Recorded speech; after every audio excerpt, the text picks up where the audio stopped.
Hey everybody, Happy New Year. Um, Hold on, let me just check something real quick.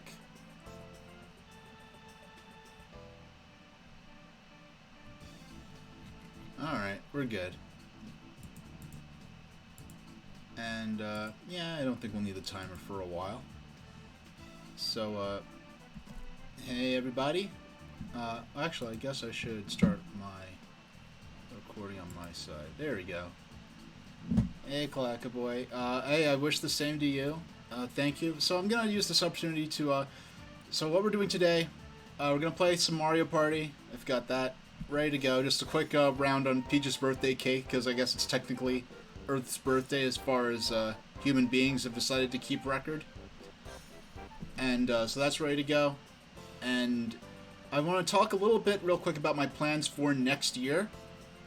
Next year, setting a concrete goal for my growth of my channel. I want to see if I can get up to averaging 12 active viewers at once, which would be really neat. I'm happy for everything I've already accomplished here. There are people who've done a lot, have put in a fraction of the effort and resources that I have, and blown up and have become professional Twitch streamers. There are people who've put in 100 times the effort and resources into Twitch and have a fraction of what I have. I'm grateful that anyone wants to watch me. I really haven't. It's funny because it's like, why would I start streaming if I didn't think people would watch me? But then when people actually watch me, I'm like, wow, people are actually watching me. So you probably have been reading already what's going on for next year. I'm going to try a new schedule. I started 2022 with the new schedule that I kept for about the first 7 months of the stream before I did that hiatus and came back. And what I'm going to do, I'm going to try to do 3 streams a week. The first 2 streams are going to be weekday streams that are going to be shorter, no more than an hour and a half or up to 2 hours most likely. But and Saturday's going to be the potentially longer streams with my more variety type content. But okay, we'll go through what I'm calling Tune In Tuesday. I'm going to be watching stuff on Twitch that'll be watch along, is what I call just general public domain or freely available material that I can put on YouTube to stream directly on here. Stuff like old PBS shows, old video game promotional videos, E3 stuff, and then also Amazon Prime watch parties, which will require a paid up Amazon Prime account, and some of that content will only be available for Amazon Prime subscribers in the U.S. unfortunately. So I'm gonna try to balance, having a watch along stuff, something free that everyone can watch, and then the next week maybe do Amazon Prime watch party stuff. There'll probably be they will likely be gameplay material. Me just playing games on the side, to sort of twiddle my thumbs virtually, playing something like Versus Pinball that requires minimal attention or effort from me while we watch. Lots of education. There's lots of stuff you can watch freely, which I'm really excited about. There's a certain movie series I'm probably going to do a weekly marathon of, so there'll probably be like about 4 or 5 weeks in a row where it'll be all Amazon stuff, that unfortunately.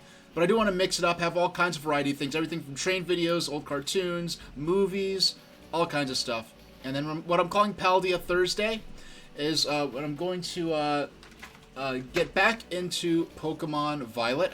Wasn't even planning to use this as a prop, I just happened to have it on my little stand beside my streaming setup.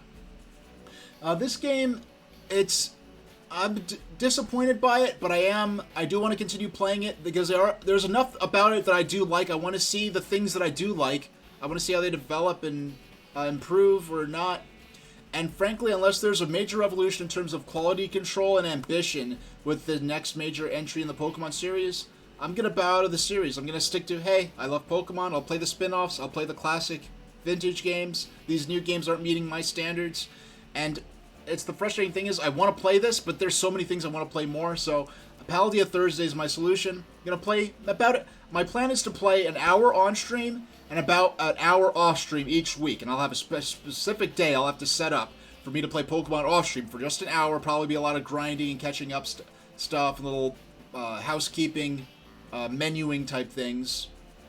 And then I'll probably do more advancing the storyline and stuff like that type of stuff on stream. I want to at least complete one of the 3 major plot quest threads you could choose to partake in. I want to complete at least 3 of them. I want to try all 3, at least one mission on all 3, but I'm probably going to focus on the traditional badge quest. And then so I'll play that on Thursdays. I'll play that for about 40 minutes to an hour, depending on what's a good spot to drop off. Then I'm gonna go for what I'm calling a high score story time, which is I'm going to play a high score based game, probably an arcade or puzzle type game, something like Pac-Man Anniversary Edition or Versus Pinball, or well, like this the music playing right now, Pokemon Puzzle League, something where I could grind for high scores, minimal attention, and I'm probably going to have some audio-based storytelling material going on in the background. So that high score story time will probably be mostly quiet, probably me commenting on whatever story a bit, something like those old Railway Series audiobooks or other options I'm considering. That'll be something that if you like the story, you're going to want to tune in every Thursday. I might or may not be able to keep the VODs up for some of the Tuesday or Thursday stuff, but then what I'm calling Variety Saturday, these are my traditional streams that I do, the sort of anything goes kind of streams. It could be old video games, new video games, I mean retro games, or like more modern generation games, old gaming magazines, which also may come on Tuesday. I may intersperse the watch party and watch along stuff with maybe a magazine reading.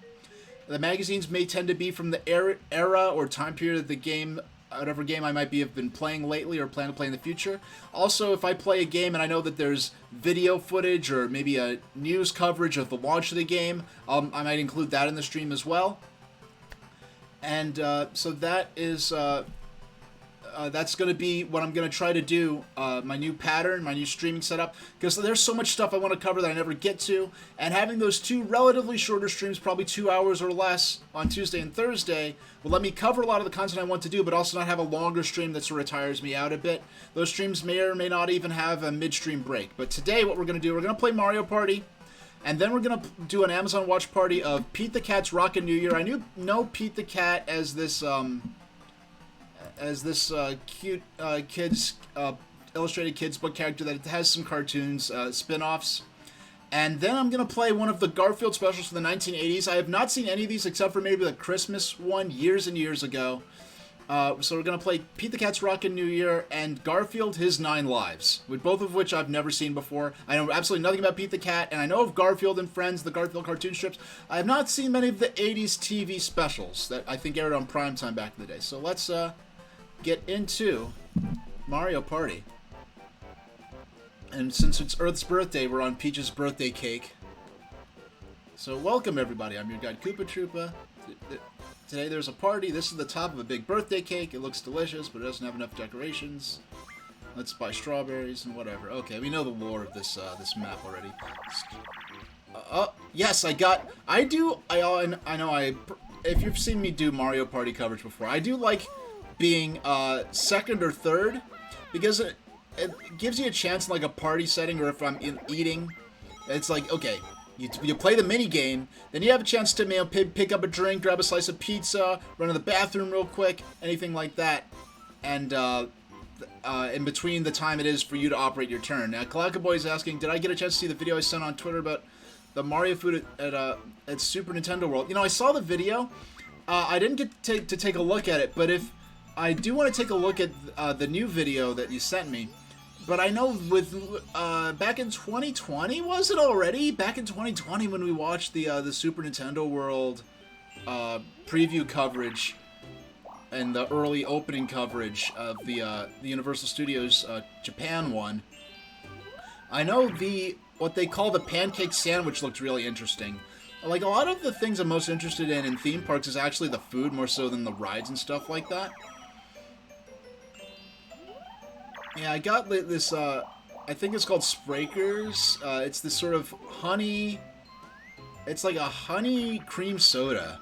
It's a really nice cream soda. It's like with real cane sugar and everything. And when some people say, oh, occasionally, on long occasions, I'll drink beer or wine. That's how me, except for on my long special occasions, I'll drink a soda. Okay, now it's funny, this is kind of the first ever, this minigame here is the first ever depiction of traditionally going after floating question mark blocks to collect coins in a Mario Party game.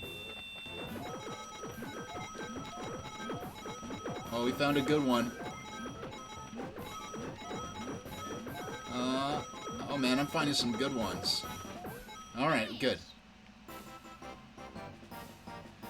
Yeah, it's definitely, and plus, yeah, Clackaboy's saying that the Hollywood version of the Nintendo Super Nintendo World is going to open in February. Yeah, you want to wait till the craziness dies down, and plus, when parks open, there's all kinds of they do all the testing in the world on those rides and attractions, but not until it's running for the full hours of an operating park, having people use it all day. That a lot of the technical kinks can be identified and worked out. So it's really like you really want to pay. It's going to be crowded because there's all this interest in the park, and on top of that, you're going to basically be the guinea pig for any technical problems these rides are going to have and the attractions are going to have once they enter real world use. So yeah, I don't blame you one bit, Clackaboy.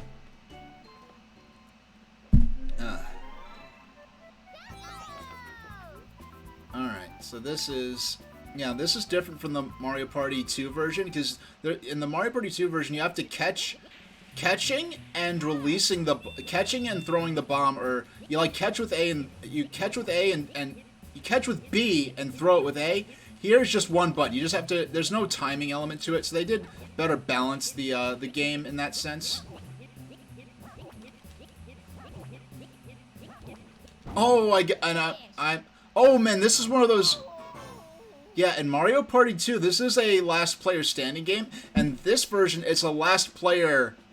It's like first player to lose gets taken out. So and not only that, I lose coins because I lost that mini game. That's a feature they took out of Mario Party 2 onwards. Yeah, very much more cutthroat kind of take on Mario Party. Yeah, I'm just adjusting my seating a bit. Excuse me. Yeah, there's a. Oh, excuse me. I need to. Hold on. Where's the? Yeah, Mario has to go and see Bowser. Let me want to adjust my chat box the slightest bit. Let me just find something to drop in the chat box. There we go. There we go. I adjusted this a little bit. Oh, we have to play a Bowser minigame now. Okay. Now this game was brought back in Mario Party 2, but they used the different characters' faces. Here it's always Bowser when you play this minigame. It's sort of a takeoff on the Mario 64 title screen.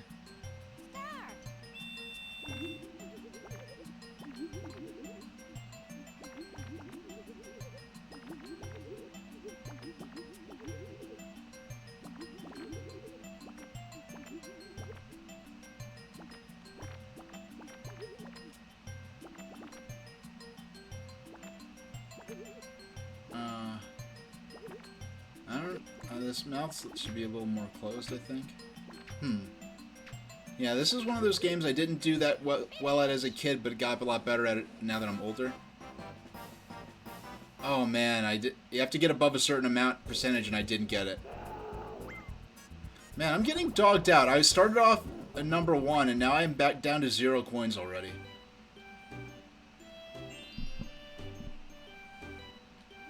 Alright.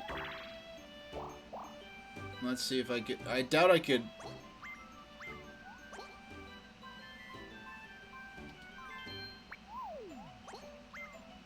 And of course I go to.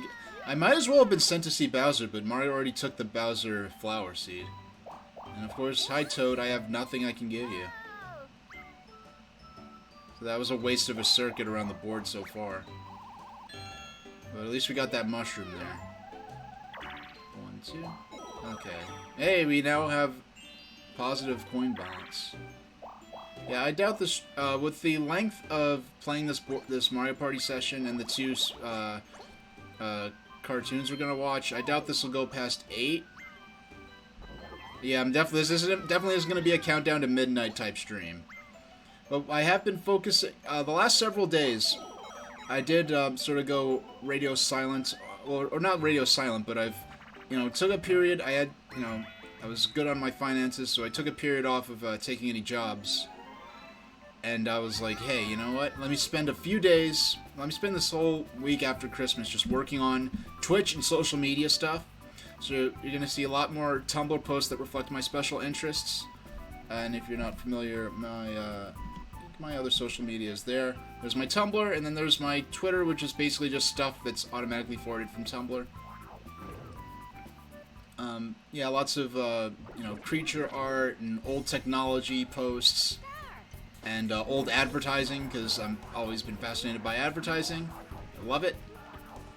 In the Mario Party Superstars version of this minigame, unfortunately, they replaced this piranha plant with the vines that's sort of running around on his vines like their legs. They replaced them with PD Piranha, and I like piranha plants, but I do not like PD Piranha's design in particular. Just never found them very appealing. But I do like piranha plants. I like monsters with big chompy mouths.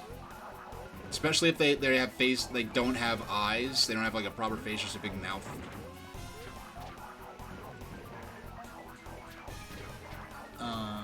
Here we go. Okay, so that's... We're trying to make the plant grow bigger by ground pounding, but I was ground pounding quite optimally and really had no ability to affect anything, so I lost. I'm back down to 0 coins. This game is working out really well for me. This game so far, but still have what? Still have like nearly 16 turns to try to salvage this, so I'm not too worried yet.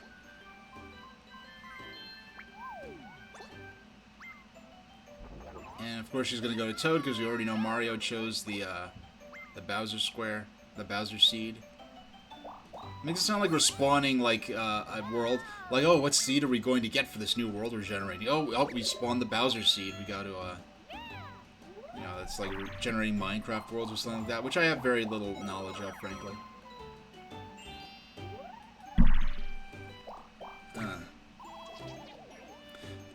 Oh, Kalaka Boy is saying at Universal Studios Hollywood, they're always selling well-themed Super Mario ice cream floats, cherry flavor for Mario, peach flavor for Princess. See, look, that's the stuff I'm talking about. The food, the themed food and the creativity with that is... And I'm not a big foodie. I went to California Pizza Kitchen yesterday after I went to see the new Avatar movie.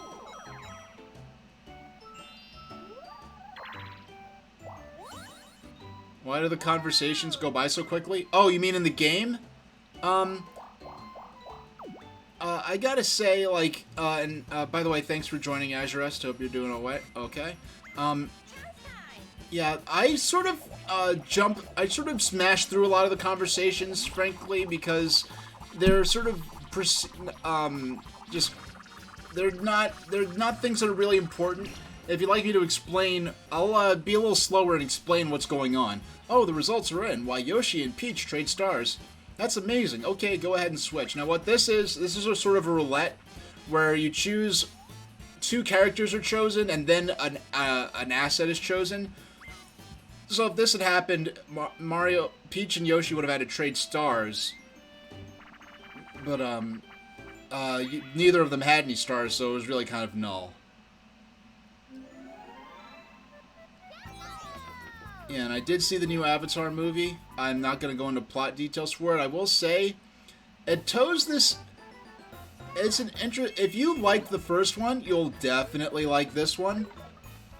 And the way they made this movie, they sort of toe this interesting line between giving fans of the first movie exactly what they wanted and exactly what they expected, while also doing certain things, showing off some stuff that wasn't in the previous movie. That line between, you want to give them more of what they want, and you don't want it just to be a rehash of the first movie. In some ways, it could be argued to be a rehash of the first movie, but I enjoyed it. I don't know, it's kind of funny. I liked Avatar. I liked the 2009 film. I watched it twice in theaters, maybe once on TV, and never again. Yeah, and it's kind of astonishing seeing some of the people who got so sucked in and captivated to the point of fanaticism or obsession with the world they made for the movie. But I guess I think like the wildlife, the plant life, the animal life, like the creature designs, especially when it comes to the symbiotic relationships and stuff like that, is definitely the cooler aspects of the world and the setting, and they did good it's just cool seeing that stuff.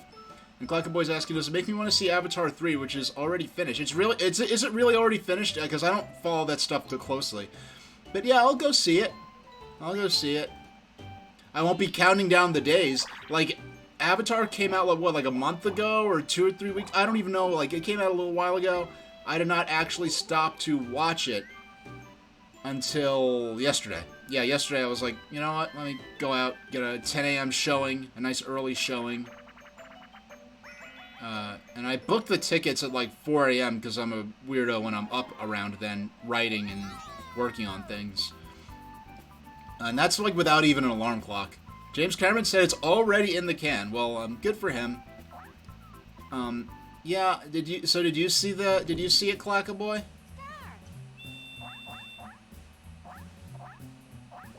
And just out of curiosity. And by the way, I will not be uttering any plot details. Like, I was interested. I knew I wanted to see it, right? I knew I wanted to see Avatar: The Way of Water, but I didn't watch any trailers. I didn't watch. I think I saw like one screenshot because I was scrolled past it or something like that. You haven't? Yeah, I knew absolutely nothing about the movie, and so I watched it completely fresh, completely.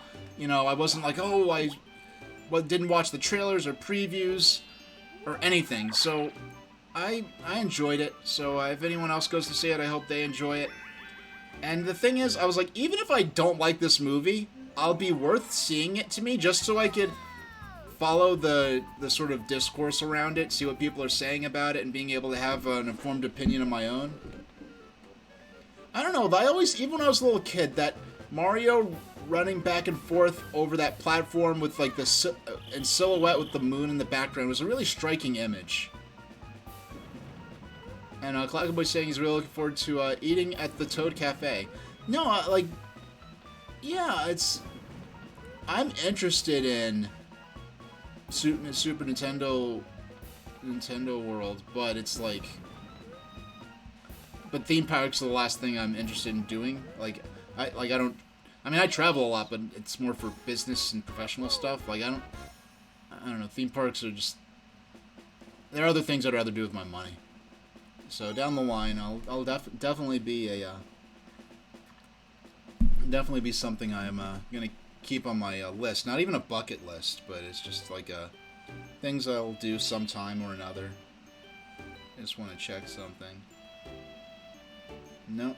All right.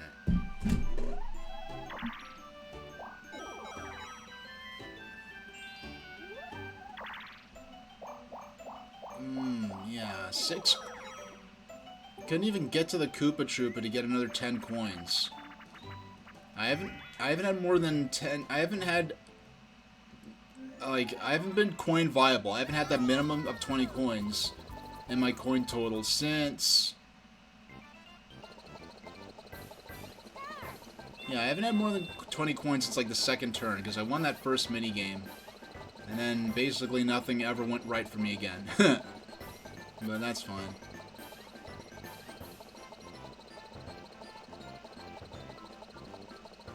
Oh yeah, and that's right. I'd have access to Wizarding World of Harry Potter as well.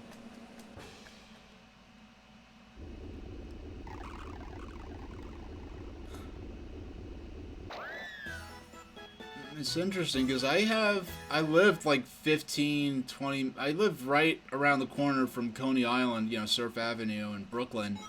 So I'm sort of used to amusement parks that aren't themed parks. They're just amusement parks or just a district of various independent amusement attractions. Like, there was the Jumbo Jet. That was just a single one-off roller coaster that some guy owned and he sold tickets for it. Or, you know, there was Astroland, which is now been incorporated into the new Luna Park.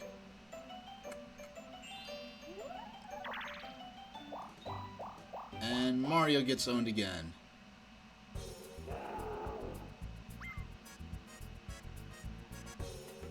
Yeah, that cake looks rock hard. And, yeah, the conversations by the computer-controlled characters... The computer-controlled characters sort of move automatically. Do I enjoy any dark rides at Coney Island?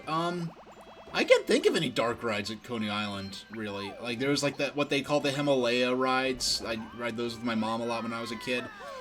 Only recently have I come to appreciate the Coney Island Cyclone and those larger roller coasters. I never rode one of those steel looping coasters or anything. The biggest roller coasters I ever rode is the Coney Island Cyclone, which I could ride like a dozen times in a row.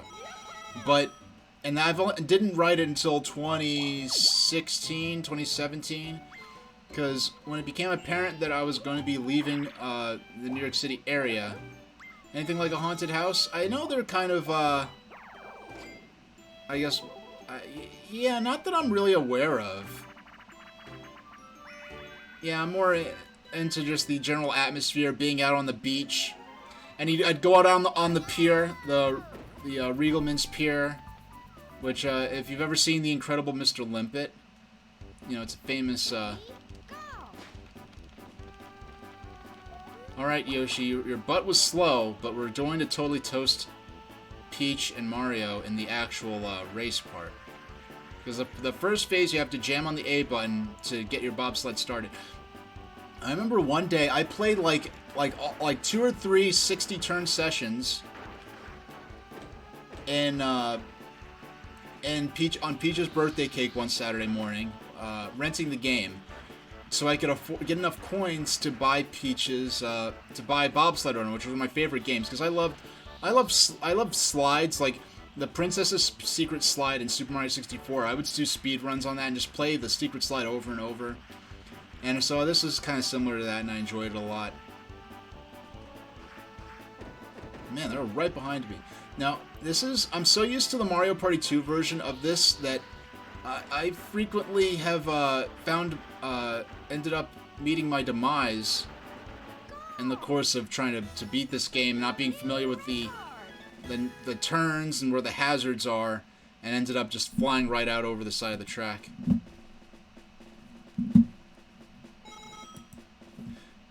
Yeah, my favorite... I like the steeplechase at Coney Island, which is a smaller steel coaster. The most intense part, it has sort of a catapult launch, where there's not like a lift hill on you, it's gravity based, it launches you with a catapult. And the rest of the ride's relatively calm after that, but it is a great ride. I like it a lot. It's sort of a tribute to the old-timey steeplechase attraction from Coney Island's old steeplechase park, which, if you look at the Coney Island steeplechase, it is an absolutely...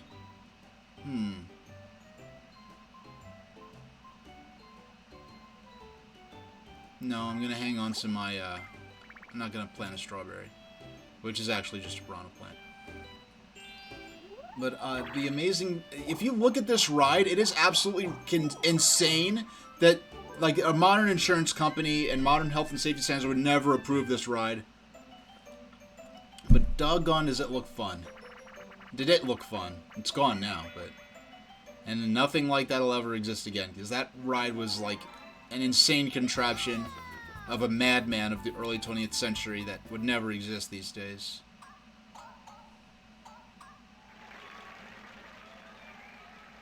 Alright, now this is the first time I'm a conductor in this.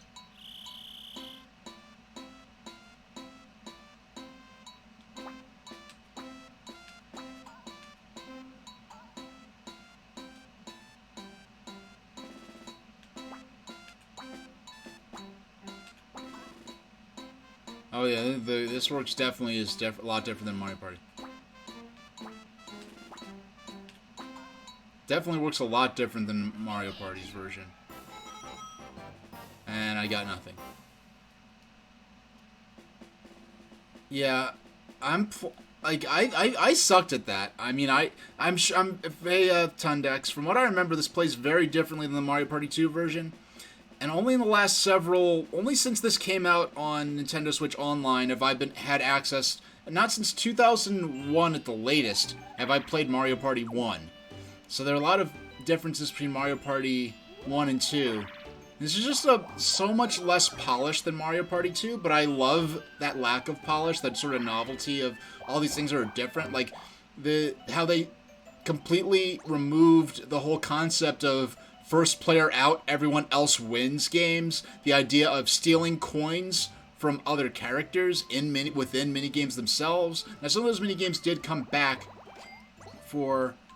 Let's click green because we're playing as Luigi.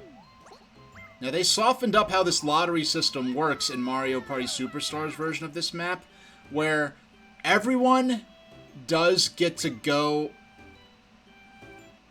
Like, if you... Yeah, they made it, I think, so that if you get sent to Bowser, you still get to go around and play the lottery again, whereas in this version, if you get sent to Bowser, you have to start over from the beginning. And I cannot believe all the characters on their third lap. This is actually the very first time that I've gotten to make my no one's had a chance to buy a star until now.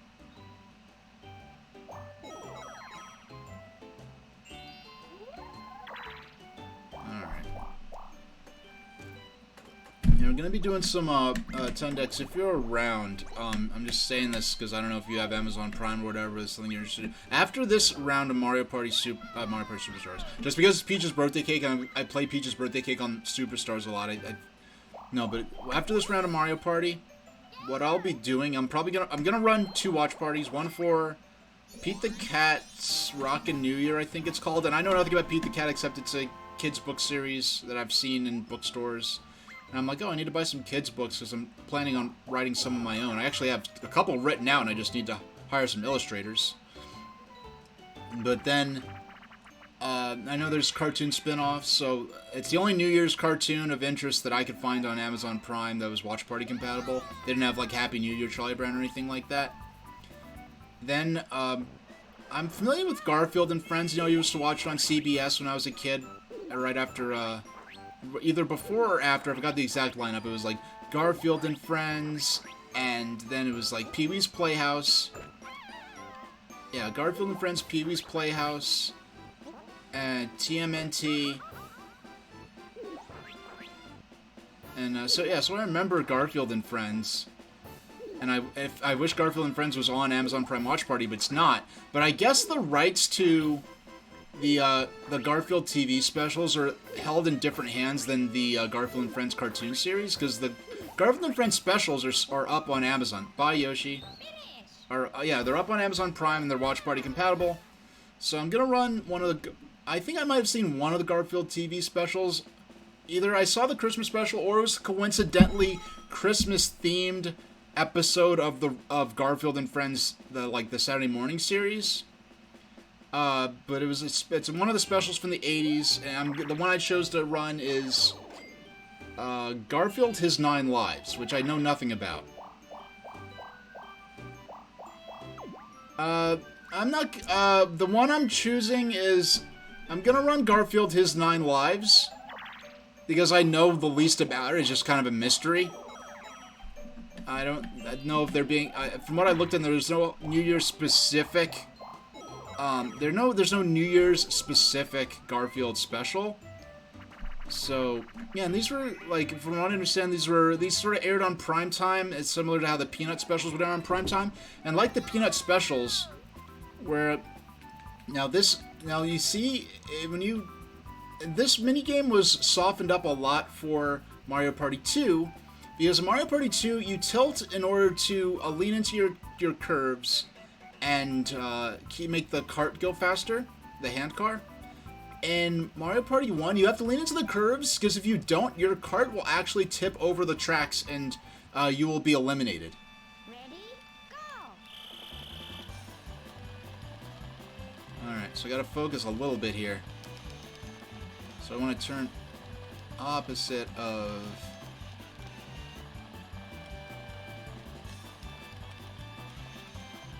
Oh, well, these camera angles, like, how could you expect me to properly lean into these curves when the camera's going crazy, go nuts, and, like, doing, like, a profile view of the cart, where, like, how am I supposed to tell which direction I should be tilting the control stick in? Oh, yeah, we creamed them.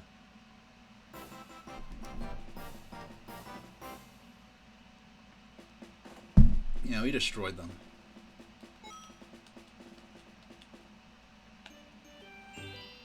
Alright, we're halfway through. And I got just first turn went fine. Then after that I got destroyed. Nothing went right for me again until just a couple of turns ago. And I was able to save up, get the star. And that spot I landed in Mario Party Superstars was actually a shop space they placed there. And in the whole they're items in this game, but they're items that affect the general rules of the game. They'll make random blocks appear. They'll change the sorts of events that may happen, or you'll collect interest on the coins you earn at the end of the game, or you could gamble and get double or nothing. But they're not things that you can actively deploy or use within the games themselves, which is something they introduced in Mario Party 2. So they sort of went back when they did the Mario Party Superstars version of this game and added a shop. Alright, so I'm on the boat here, so I'm on the bottom, picking up the scraps that Mario misses.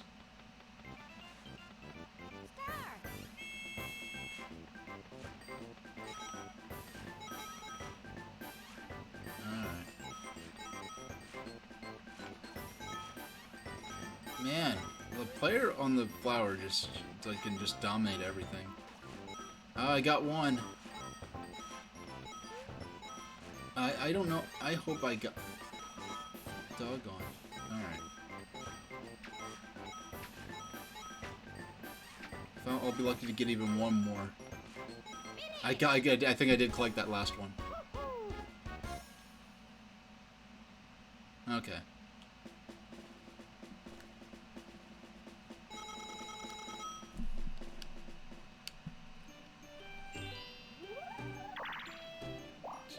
Seven, 6, 5, 4, 3, 2, 1, and she has. Oh yeah, she just doesn't have enough money to. 10-point bonus. Yeah, I'm currently in first place due to my coin count. I'm tied with for stars. In terms of stars, I'm tied with Yoshi.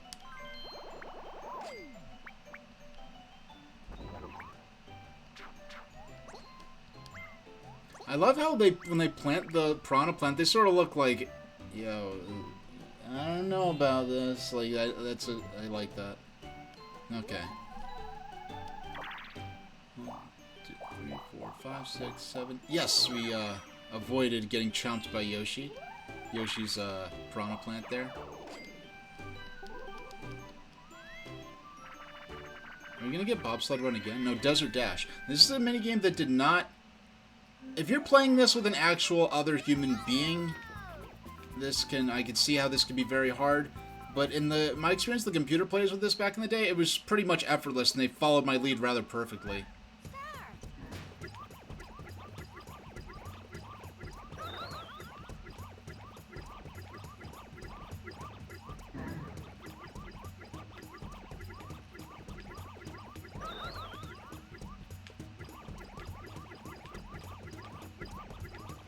Yeah, this is... Yeah, when you play one person playing with a computer partner, the computer partner just basically cooperates with you perfectly.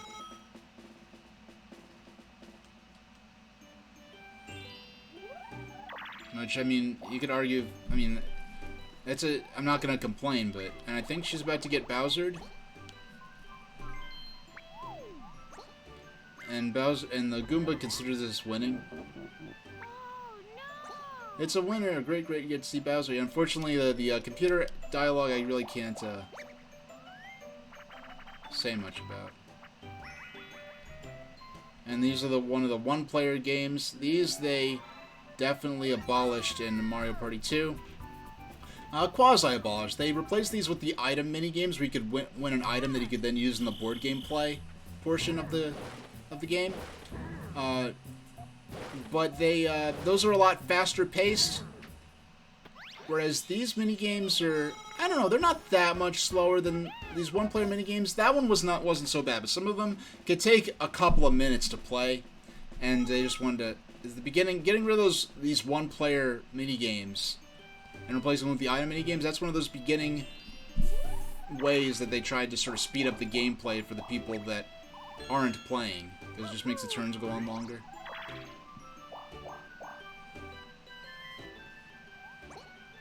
And he has a 1 in 4 chance of getting Bowsered.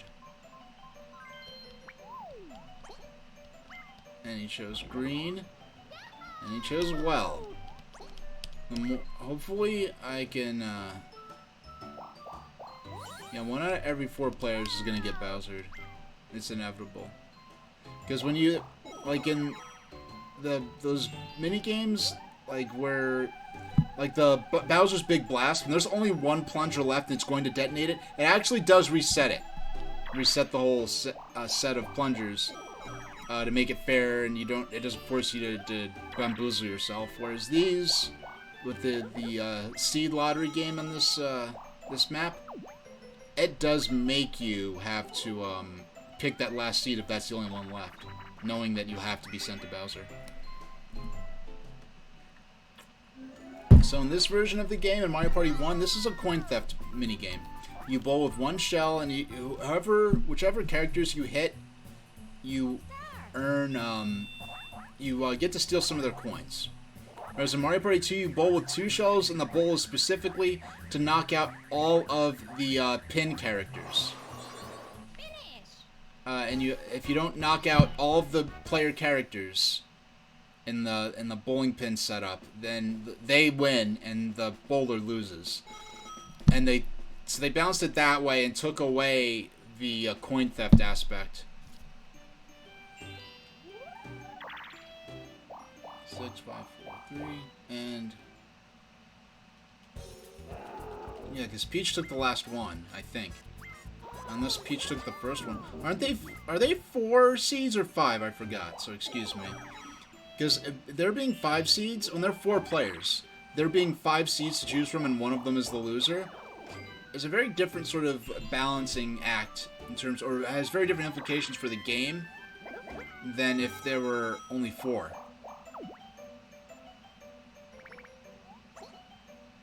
Yeah, it's too bad the Charlie Brown New Year's special isn't available for Watch Party. Clackaboy is saying, yeah, when did I get that? I got Happy New Year Charlie Brown in, I know that was in, like, I think a mid-80s special, but I got it on videotape in 95, I think. And the most ridiculous thing is that, like, these kids are in, like, 2nd grade, but Charlie Brown is supposed to read War and Peace over his Christmas vacation. And as a kid, I didn't really understand how absurd that was, because, like, I don't know of any course in college to get my bachelor's that I could have elected for which would have required reading War and Peace. Alright, so this is like that coin block minigame, except this time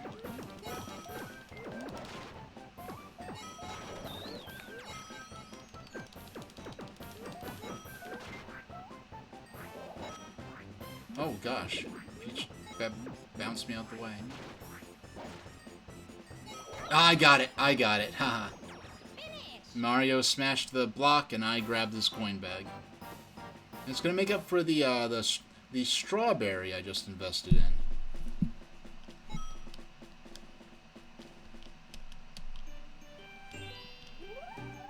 And Peach. Oh wait, okay, excuse me. Yeah, okay, so you do have to keep replaying the lottery, and they are only 4 seeds because the one that's been chosen. Oh man, she got sent to Bowser again. Oh wait, no. If she got sent to Bowser before, that means it had to have reset after. And I think you could only.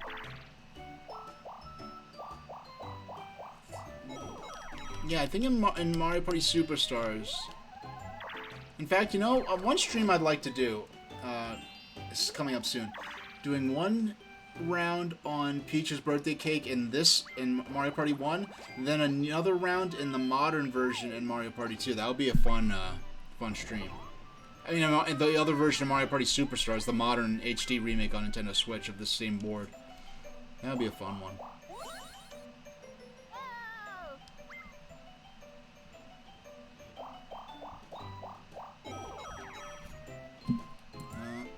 How long have I been streaming for? Okay, almost an hour.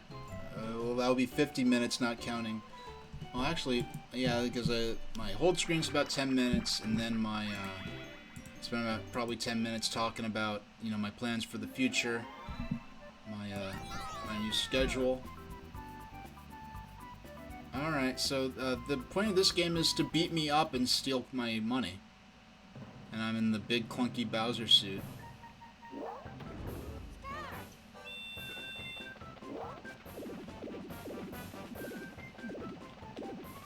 My strategy is to keep bouncing on the opponents. Damn it. Okay. Okay. Alright. Doggone.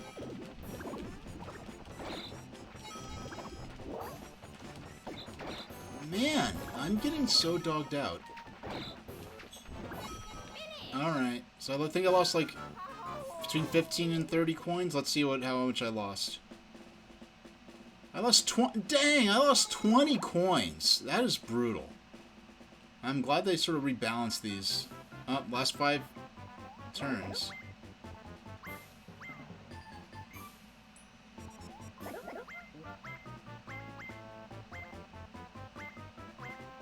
And he's predicting Mario will win. Yeah, Mario Party 2, they brought out all kinds of different characters who would come, non-playable characters who would come out and predict who would win. This one is just Koopa Troopa, who's already sort of the host of the board.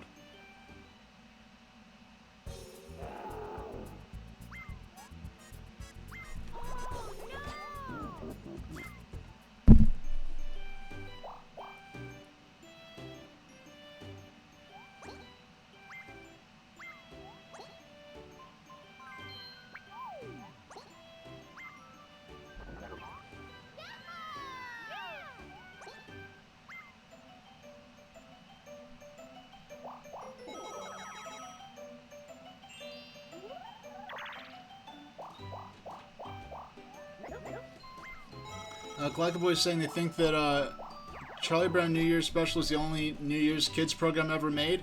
Well, there's definitely at least one more in the form of Pete the Cat's Rockin' New Year, but I don't know if that's any good or not. We'll find out together soon.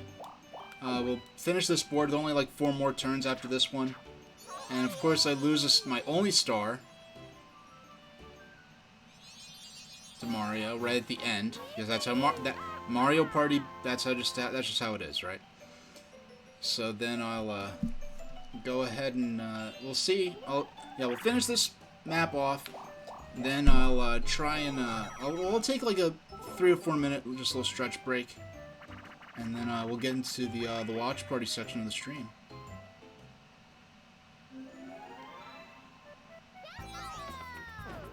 Oh, and we got bobsled run again.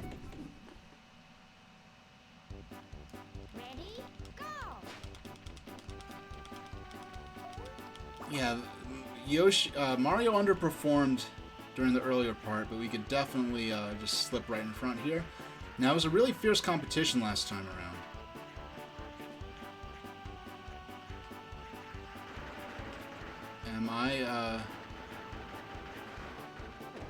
Am I peeking at the upper screen so that I can make sure that see where there are and make sure I can block them good? Yes, I am.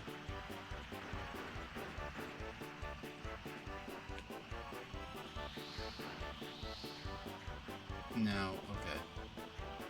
Just gotta slide through here. Oh my gosh, the parts with no guardrails on the track are the most perilous parts. The first couple times I played this, after being so used to the Mario Party 2 version, I did fly off the track and lose at that point.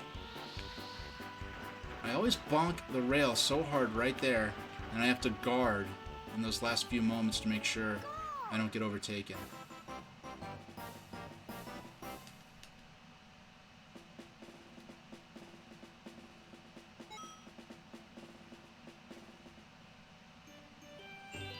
Last 4 turns, and Peach is going in. She has nothing to work with. She's gonna end the game with no stars.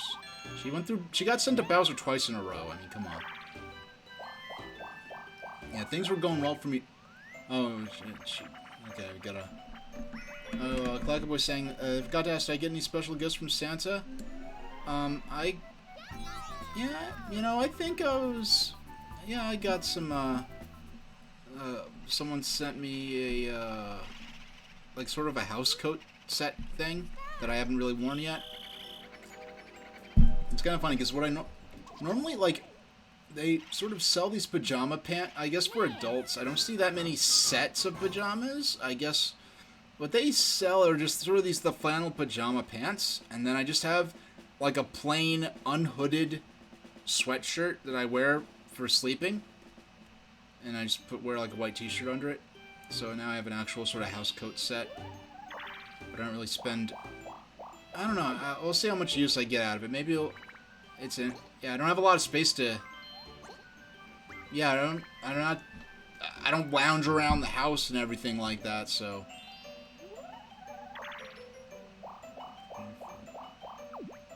And you're not going to invest in a piranha plant at this point. Yeah, but I did have a wonderful Christmas. It was quiet, and I was writing, and I watched some movies. I watched a movie with my mom via telepresence, which was really nice. Alright, Treasure Divers. This is one of those games that, this is one of those bonus games.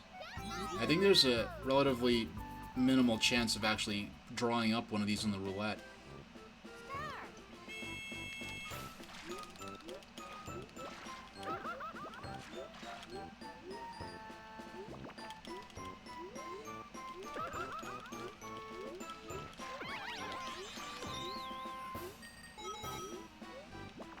There we go. Thank you, Yoshi. Got the next biggest trash. Trashed. What's a trashed? Chest. As I sort of clench my lips and hoping that I don't get owned too severely. Man, these AI characters have absolutely no strategy in terms of avoiding the enemies.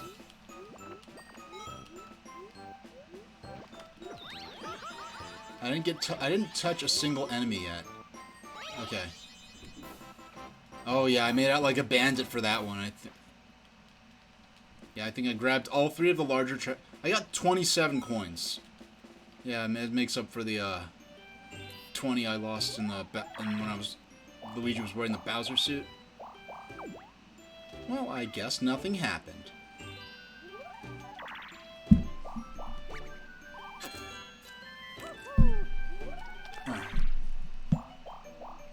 8, 7.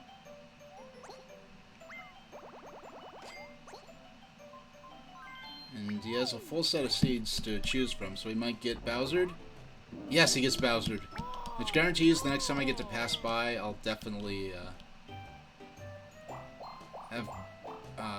be able to access Toad one more time. Buy my star back that I had.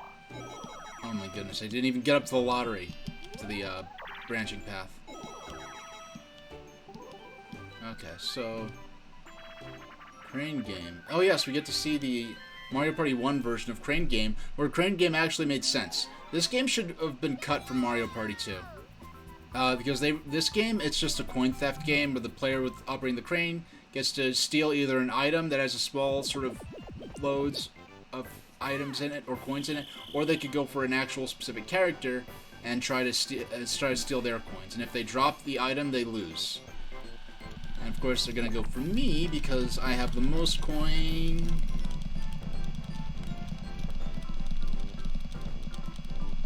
Oh, come on, come on! I just felt like I had no chance there.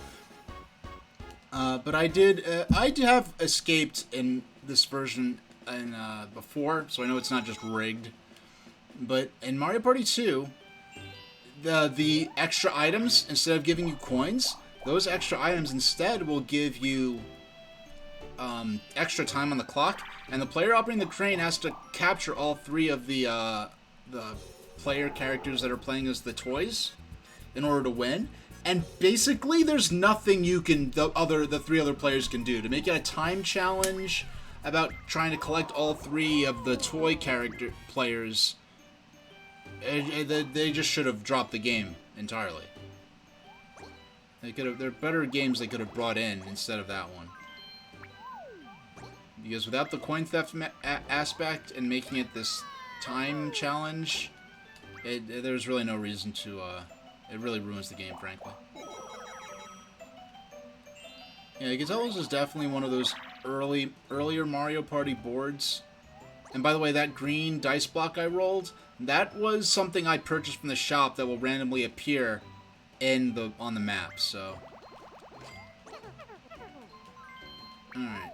We know we're not going to get Bowser, so. And look at that. Toad says, oh, it's a loser. Too bad, too bad, too bad. You have to go see Toad. That's really too bad. Because, of course, Goomba is Bowser's minion, so he's going to think that not getting to see Bowser is actually losing. But we'll buy our 1 star back. And I'm probably going to end up winning. If I win, it'll be due to the bonus stars at the end. And we get to roll in a second dice block, which is cool. And we get to play a single-player minigame, the first one, and probably the only one I get to play. Oh no, it's one of those stick rotation games. It's a stick rotation game, okay.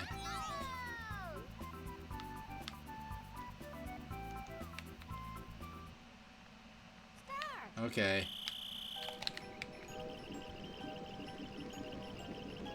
Alright, don't want to rumble my closet door and wake up my neighbors. And I've tried this. They very clearly balance this minigame. These stick rotation games are balanced around using the palm of your hand. I know they say not to. Like, when you start up this game, it says, warning, do not use your palm to rotate the analog stick. But they balance the games around that, because there's no... Using my normal, like, actually using your thumb, you cannot keep up with the speed you need in order to, because that was a really great turn for me. And probably the last star I'll get a chance to buy. But, okay.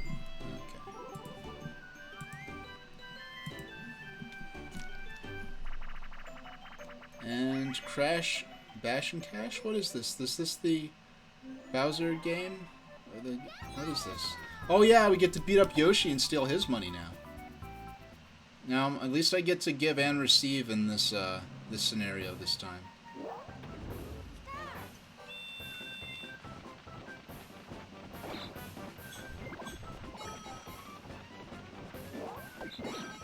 I'll let the other characters go after Yoshi. Oh, and this strategy is not working so far.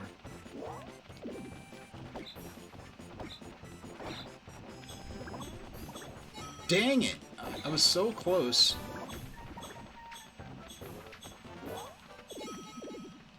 Man, I don't think I got anything out of that. We'll see on the results screen how that went. I got nothing out of that.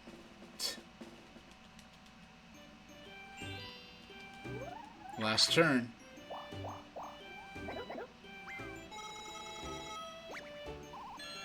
And Peach gets another turn.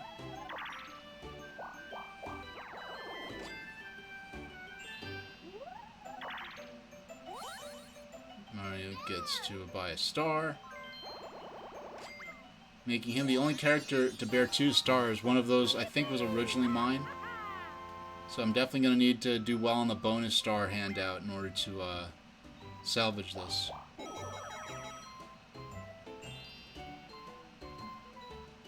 Is there a way to copy one DVD to another DVD? Clackaboy is asking me. I wouldn't consider myself an expert on it, I'm just happy to be aware of it. Now, I mean, if you take one DVD, like I have that DVD RW burner thing, if you take another DVD player and run that into the input of the DVD burner unit, possibly, but a lot of DVDs have copy protection on them where it will either not let it copy, it'll just say this DVD cannot be copied, or it will let it be copied, but it'll have big black bars going over it and it'll clearly be like an inferior copy. So it depends.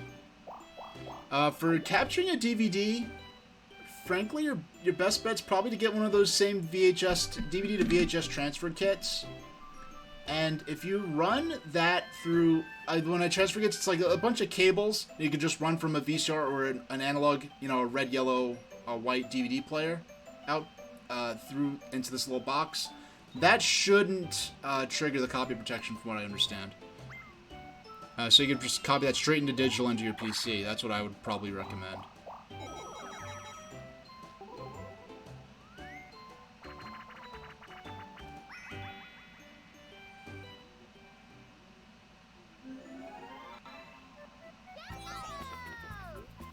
Alright, this game, was the last mini game of the session, and I really did, okay, if it's a DVD you made to another DVD, then it shouldn't be any problem. You're gonna use the same means I talked about before, but, you're just gonna make sure you got a DVD RW drive, because you need a certain type of DVD and a certain type of, player in order to burn anything onto a DVD to begin with. What do you have to do to We're getting so many direct hits on her. Wait, can you actually knock her off the cable? What is... We're getting so many direct hits. Okay, fine, Peach. And by the way, when I was talking about copy protection, I wasn't being judgmental. I don't want to seem judgmental about that. Because if I want to talk about judgmental, you know, I should look in the mirror for what I did on Christmas Eve, so... Now, yeah, I got away with it, but, I mean, it's not something that caused me a problem, but, you know, it wasn't officially kosher. Not that anyone cares about something that was some cartoon that aired once on ABC in '94 and no one cares about, but yeah, so Mario has 2, Peach has 0. Peach is gonna possibly get the coin star. Game star, play one of the most coin in minigames. That goes to Peach. Yeah, I don't think I have any chance of winning now. We'll see. The coins. Okay, I potentially am in the running now.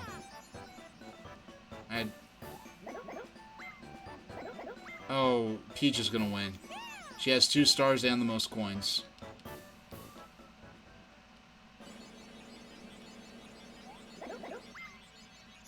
I thought so. Well, hey, it is Peach's birthday cake, so let her have her fun. Peach. Congratulations, Peach. Now the stars have been collected. What will happen on this board?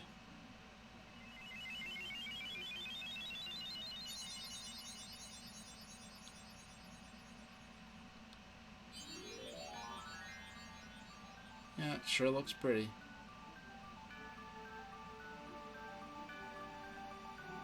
Yeah, she went from being 4th place to winning, mostly due to bonus stars. And Yoshi, you suck. I like that. I mean, it was just so mean. These sort of mean-spirited cutaways where it showed that whatever character came in 4th just getting sort of owned or destroyed in some way, and while everyone else celebrates. You are the superstar. And with two stars and 15 coins. I do miss those little animations of these CG little faces. Interesting. They never brought that back again. And you notice we've maxed out on 100 coins. Yeah, we maxed out. The game will not recognize more than 100 stars. And there are 2 secret finals boards, I guess, 2 unlockable boards.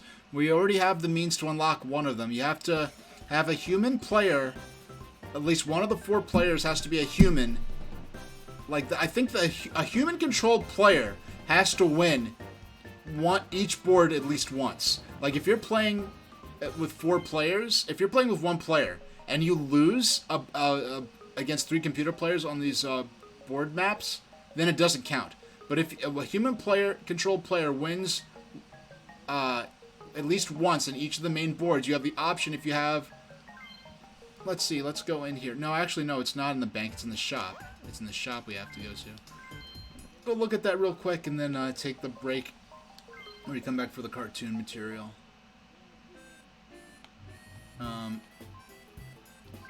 can I interest you in Magma Mountain? So Magma Mountain, 980 coins. Let you go to the hidden board map of Magma Mountain. I think there's one more after that. So we'll use this chance to we'll change the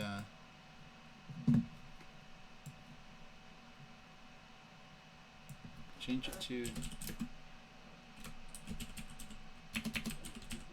New Year's Cat Cartoons. We'll change the category to just chatting. Can you believe that that just chatting used to be like forbidden on Twitch? Like you had to have a game on screen that you were playing, like, or else like it was against Twitch terms of service. And now like just chatting is one of the biggest categories on the site. So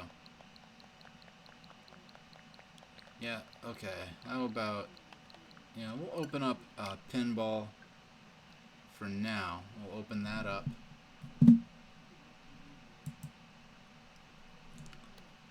And go to our break screen, and let's set the timer for, let's set it for 6 minutes, and I will be back, and we'll watch some New Year's cat cartoons.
Hey everybody, welcome back. Let me just take a moment to do a tiny little bit of prep for...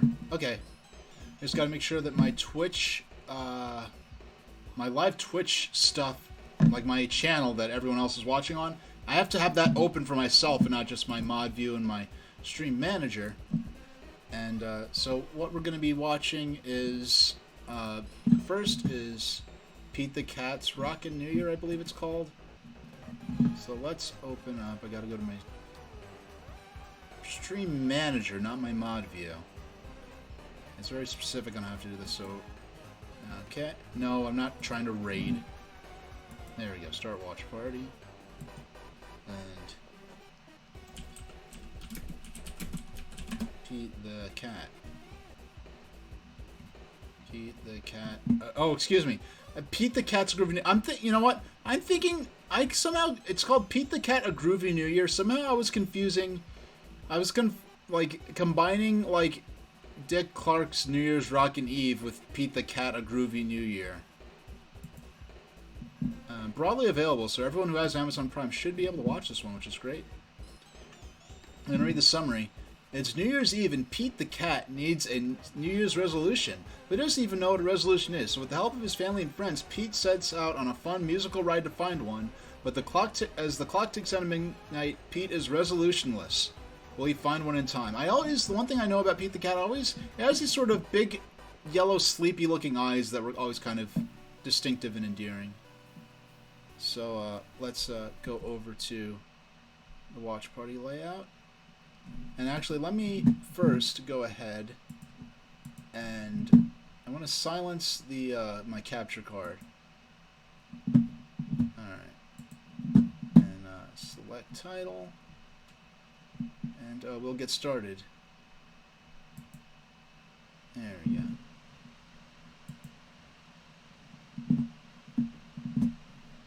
Okay.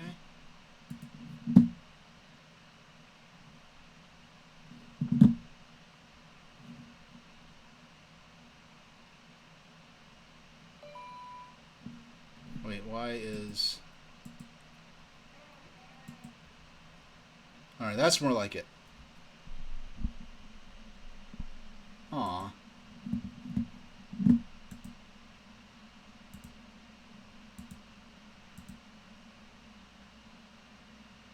The animation's cool.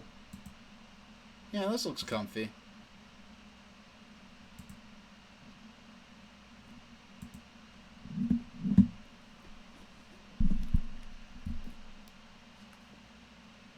Yeah, for this sort of...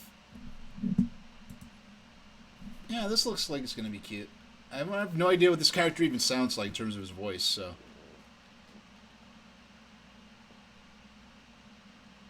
And just so you know, everyone watching, you can adjust the volume of the video separately from my own volume. So you don't have to worry about balancing the show audio with mine. You can actually do that yourself, which is great. So, like, I see a bunch of animals running around, and then there's that squirt, like that woodpecker. Is that woodpecker sapient too? I don't know.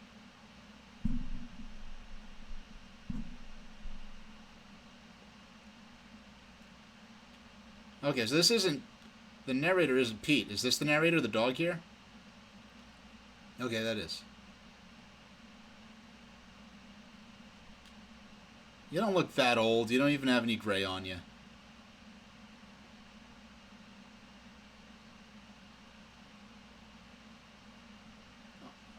Oh, he has... Pete's eyes are adorable. Is he a silent character?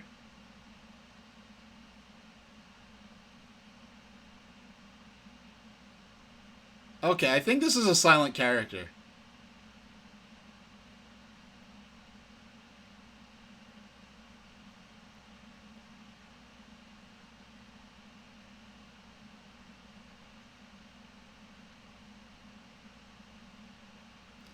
You know what? It's funny. He's a silent character, and he literally, his character design does not have a mouth on it, which is interesting.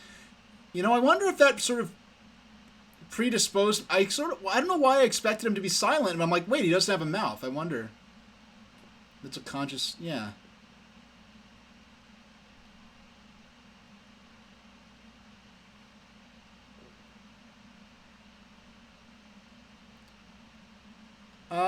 probably put it on, throw it up on YouTube wherever they post it. But I'll be long done streaming by then.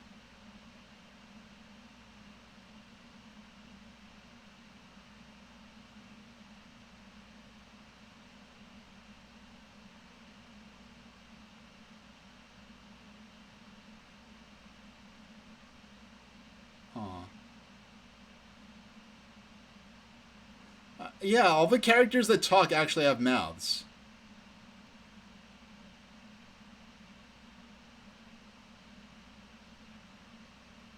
I think the dad has a bit of a different accent than his offspring apparently.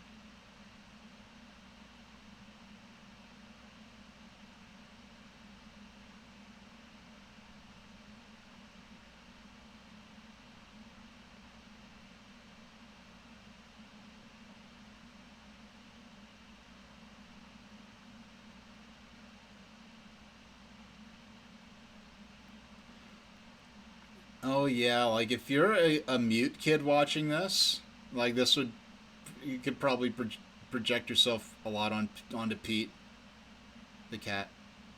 I'd say Pete the cat because I don't want people to think I'm talking about Pete Dorr the streamer. Thank you, Bubbles, the fish.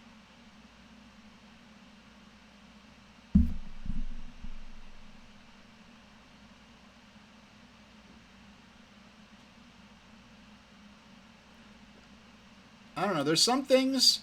There's some. Oh look, I like how he goes. He's like on all fours now. He goes like quadruped mode.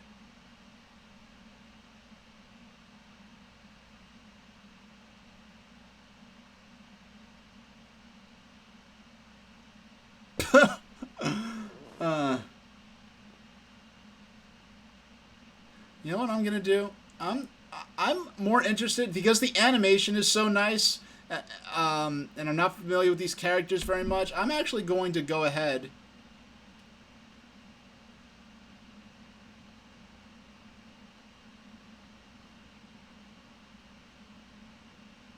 Oh, his face! I love his eyes. Yeah, I like how he goes on all fours to ride the skateboard. It's interesting.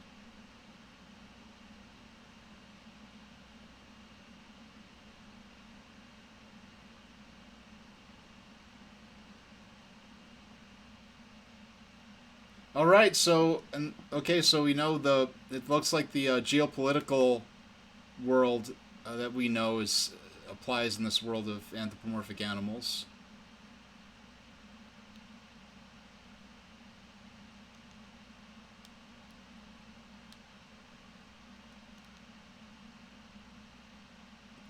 Yeah, so what I'm gonna do, um,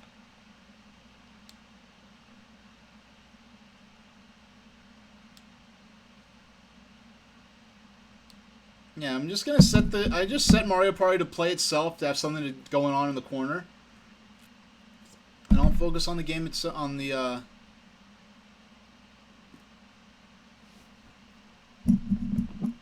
Well, I mean that's one thing.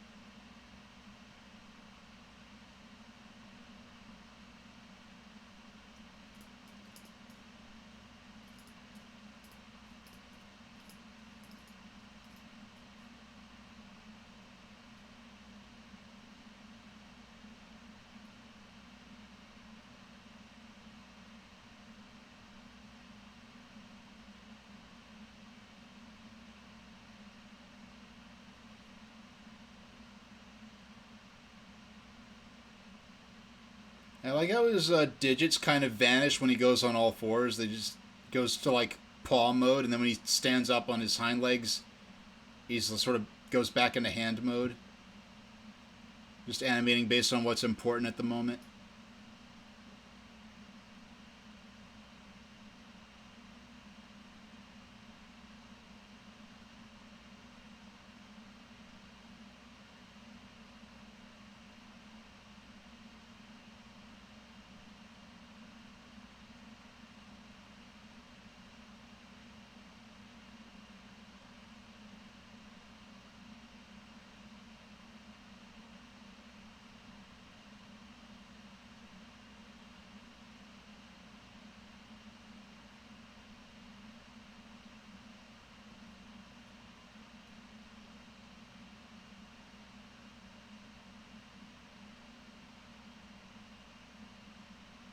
Is Pete just telepathic? Because everyone seems to know exactly what he's thinking.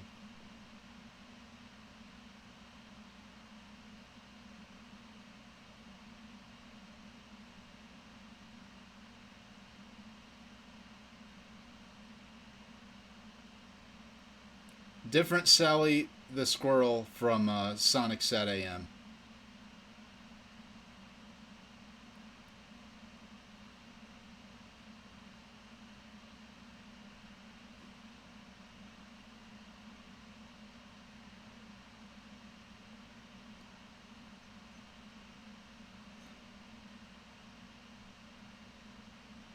I've got mail, baby. That was cute. I mean, this whole thing is cute. And the thing is, I don't watch a lot of cartoons, to be completely honest with you, so. And that's why, part of the reason I want to watch a bunch of stuff, I'll watch a bunch of stuff on Amazon Watch where I wouldn't necessarily watch otherwise, because I really don't watch, I don't watch a lot of cartoons, I don't watch a lot of anything.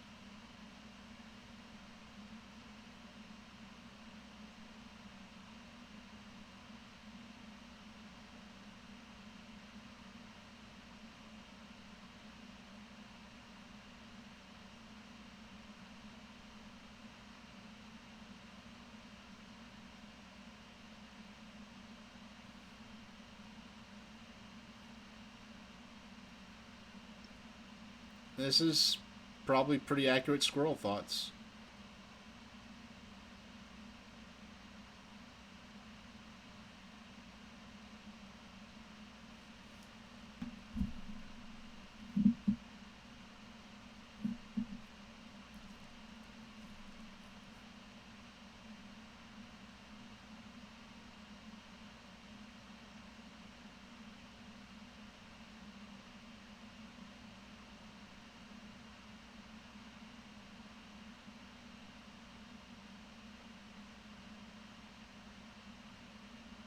I love how much expression they're able to give this character with basically just his eyes.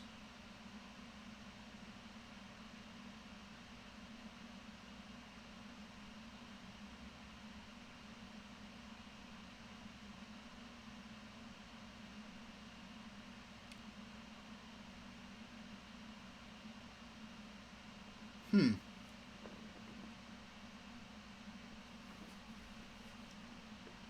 No, I just was thinking. I often have pretzels, like some heat, those soft heated pretzels is my last thing I eat of the year, and I didn't get them this year. But I already have something else I have planned.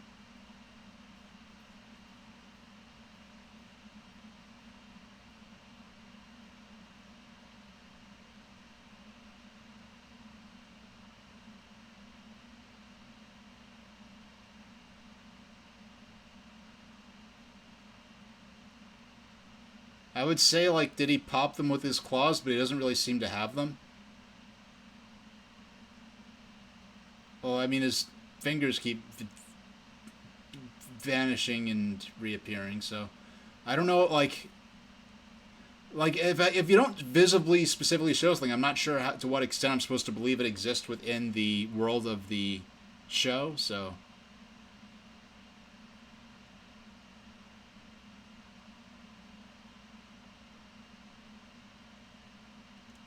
aw.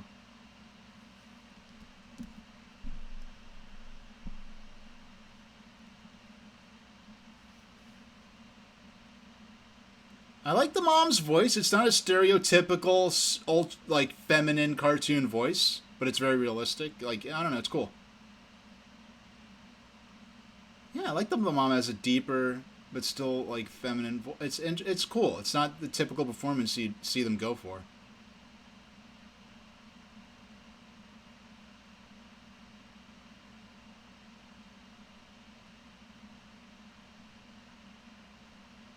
Oh, this song is nice.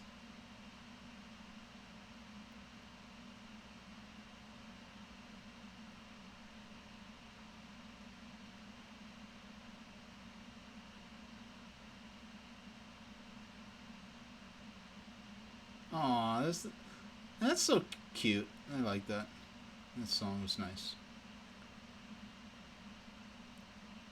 This is something I would have watched when I was a little kid.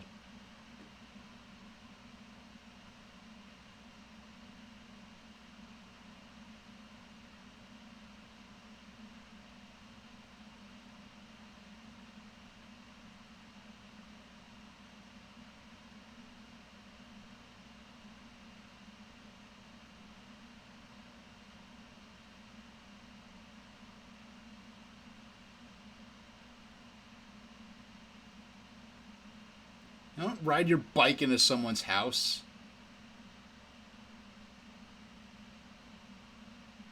That's the character's name.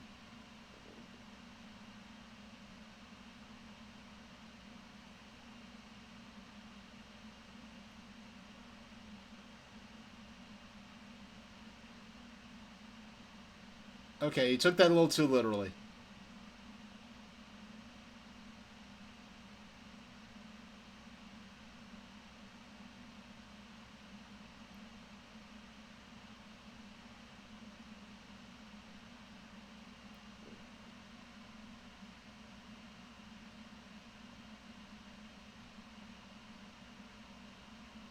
Who schedules someone else's party? But whatever.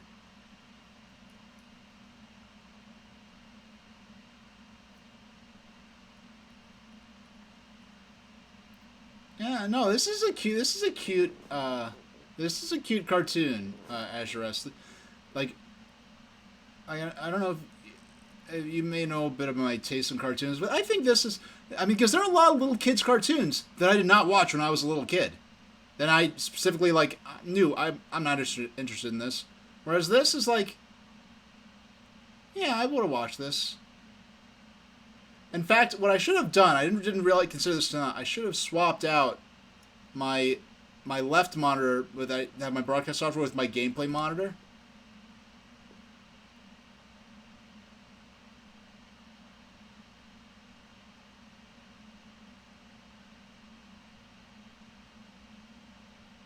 Okay, so they do have claws. Okay.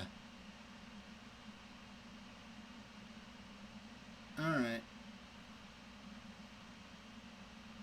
Because the thing is, because most of the characters are cats and they have retractable claws, like, I don't know if this is just, like, a Felix the Cat thing where, like, he just has mitten limbs that with no digits and no features on them, or if because, like, real-life cats only show their claws when they're actually using them to scratch something or fight. So, Oh, Azure S, you're finding all the coolest emotes. You've got the Lucha Pikachu and that concerned looking cat there. And the thing, yeah, I would have. There are not many. A lot of cartoons where if they burst in the song, I didn't like it much.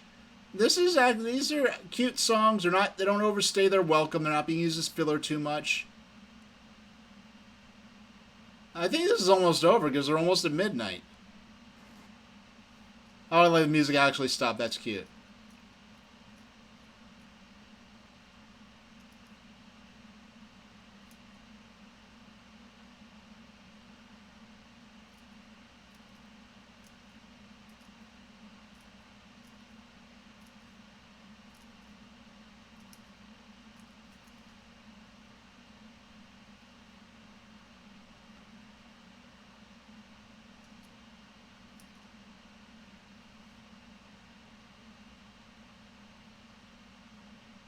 The little puppy is playing an accordion. I don't hear an accordion in this song. But the squirrel was playing piano, and I actually heard a piano.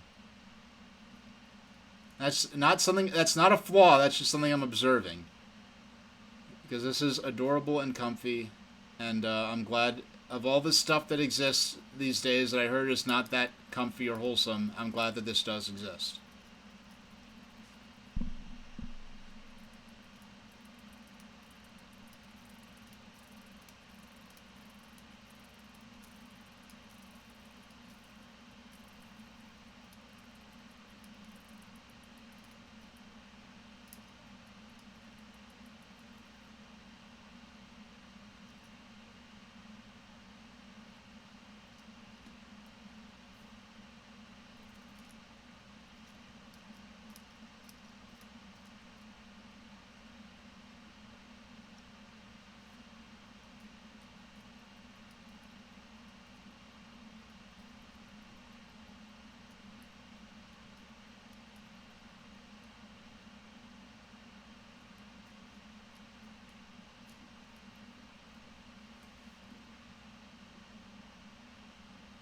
This is cute little like rap resolution, no pun intended, in terms of writing.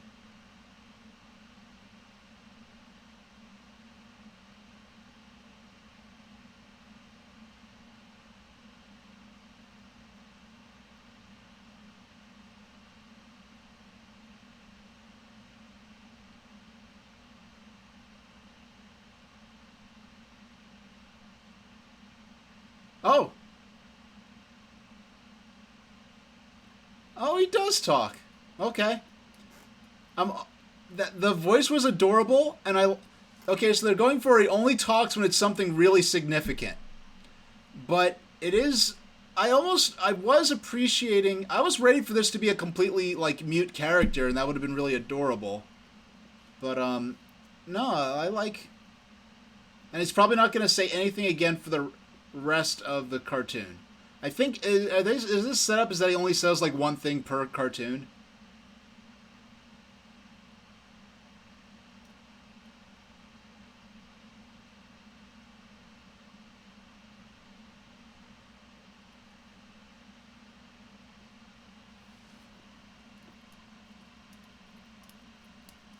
She goes a little cross-eyed in a little bit of a mad-looking way when she.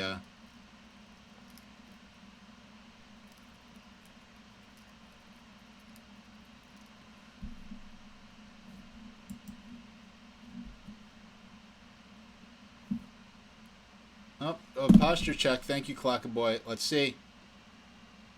Looks like I was relatively on point. Next year, I am going to. I have some cool redeems that I'm actually going to be employing. So that'll be neat.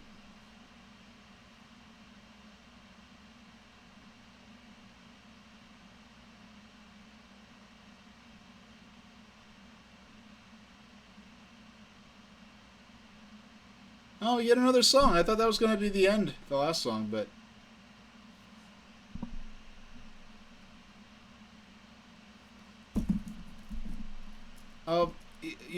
There'll definitely be some new and old different aspects returning next stream. I mean next year. So not all redeems will necessarily be appropriate for every type of stream. Now that I'm doing 3 distinct sort of styles of stream, so some of the streams that like a lot of those redeems are only going to be really more for the Saturday streams, but.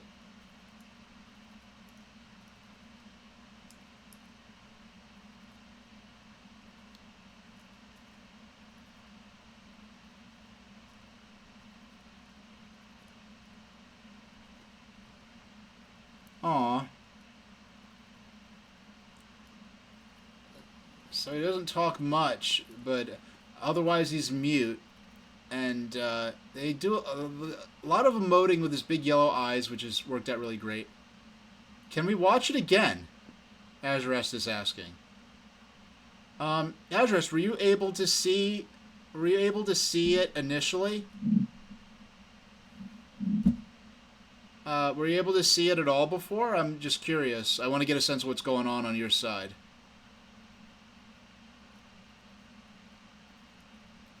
So do you want to see that episode again, or do you want me to run another Pete the Cat episode? Because there are a lot of these episodes.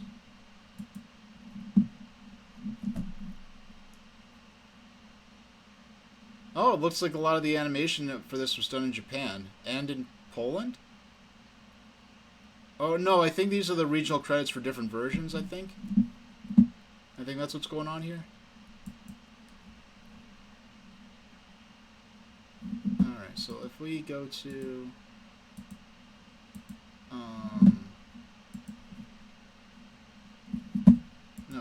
Okay, I'm not exactly... Yeah, so Ezra, do you want to see another episode of this, or did you want me to actually rerun this specific cartoon? This specific episode? I'll give you a chance. Because I think you might be on mobile, so it might take a second to type it out. And we'll, yeah, I don't know how to just... Yeah, so do you want me to read... So, do you want me to redo this particular episode, or just run a different episode from the same series? Because this is definitely something we'll be turning back to. Whatever I plan. Okay, we're definitely returning to Pete the Cat, and this is something that was made by Amazon, so it's not going anywhere. Let's run the next cartoon we're going to watch, and... Well, yeah, I guess we have to let it end first. Next we're gonna run one of the 80s Garfield primetime specials. There was never a New Year's specific special for yeah, there was never a New Year's specific special for Garfield that I know of, but there is a okay. I have to refresh my manager page. I have to pull up. Now it's funny. These specials aren't listed individually. They're just listed as Garfield specials. Garfield specials and Garfield's 9 Lives. So we're gonna start this one.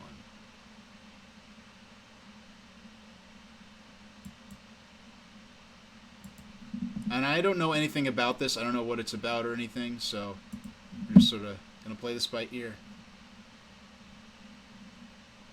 And so after this, we're going to this. I think this might be like a good 40 minutes. This might be a pretty decently length.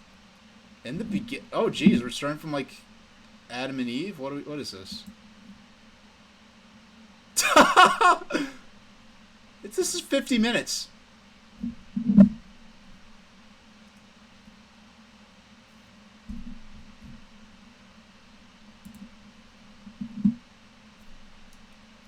I was not expecting this. This is already a treat.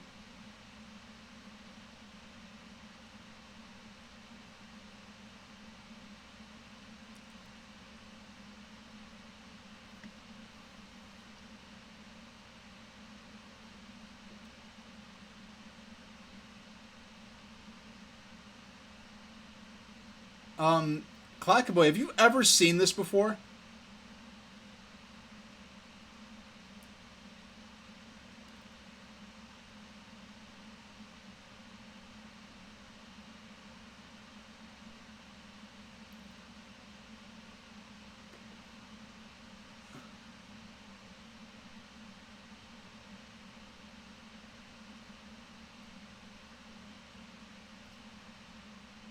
This is... Yeah, I never even heard of this, and this is already not what I was expecting. Ed Bogas, he did a lot of the music in the for Peanuts. He did the music in the Peanut specials, and in the Peanuts movies.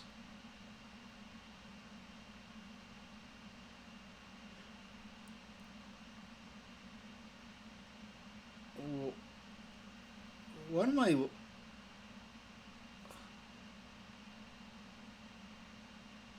What am I? I have no idea what I'm looking at here. This is really interesting.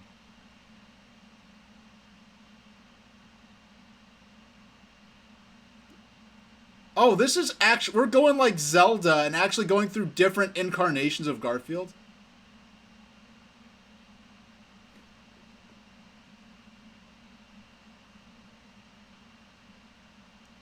This is 40 minutes. This is 45 minutes long. We're 2 minutes in. This is...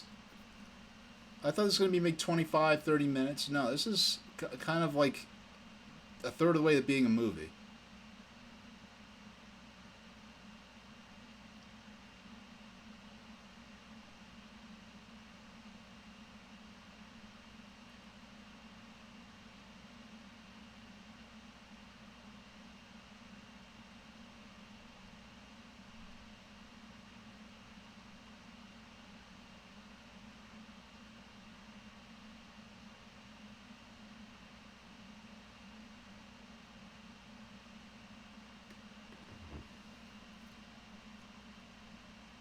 Yeah, Clackaboy saying they only saw the Halloween and Thanksgiving specials.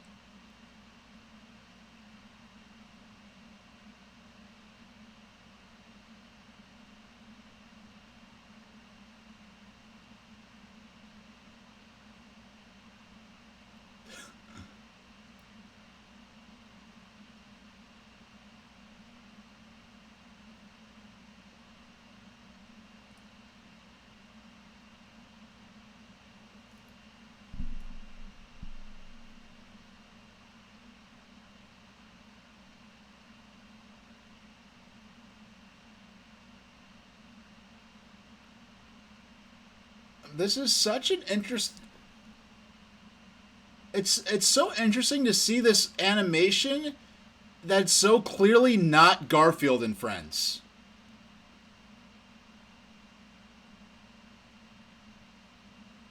But it's so clearly, obviously Garfield, and then it's just the fact that this is supposed to be a prehistoric representation of a cat, so in Jim Davis's style, so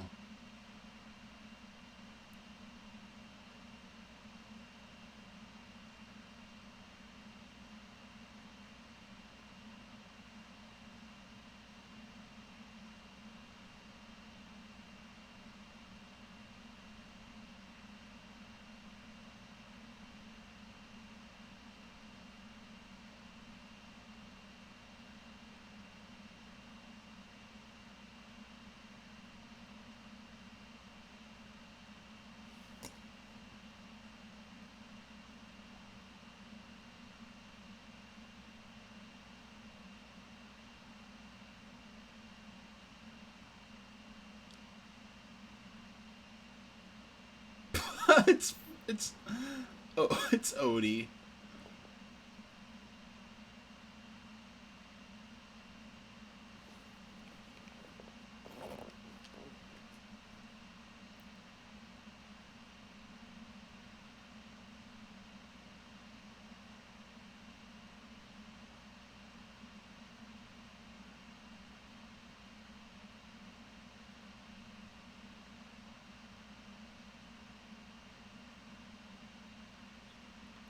I'll be honest, like the quality of the special on Amazon, on like Amazon Prime, this looks like a very high quality VHS transfer. So this might have actually been transferred from like a studio grade, like magnetic tape, to digital. Life number two.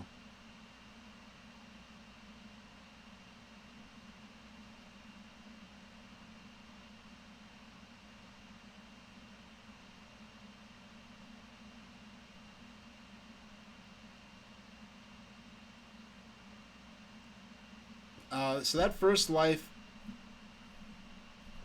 huh?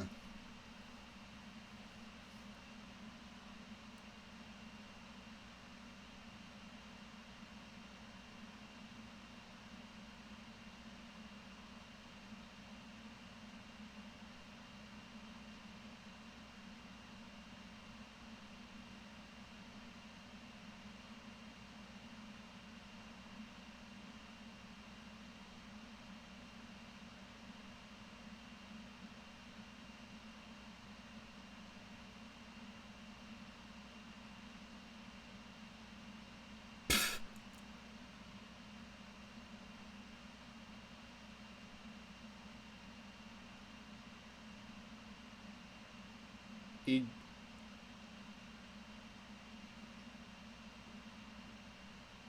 I like how only Odie is actually running on four legs.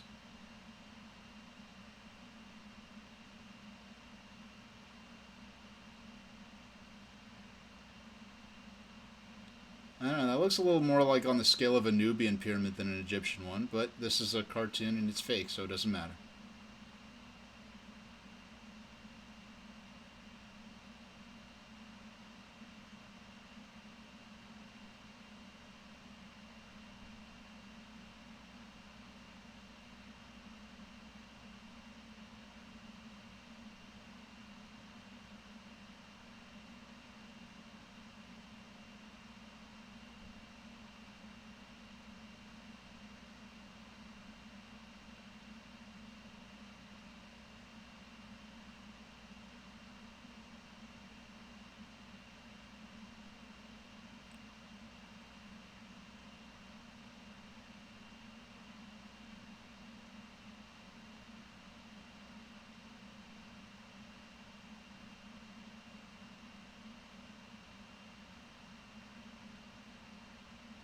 There's a, what kind of accent is that for what's supposed to be Egypt?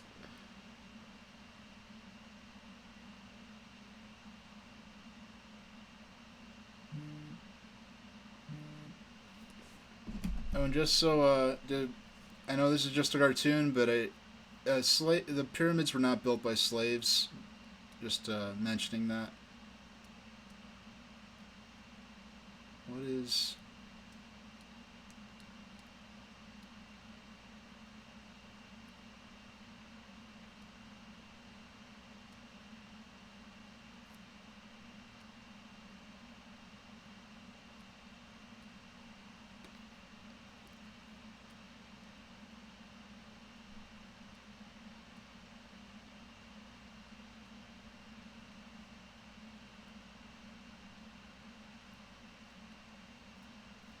So it looks like they're going to, this might be a bit more of an involved storyline in this era of this incarnation of Garfield.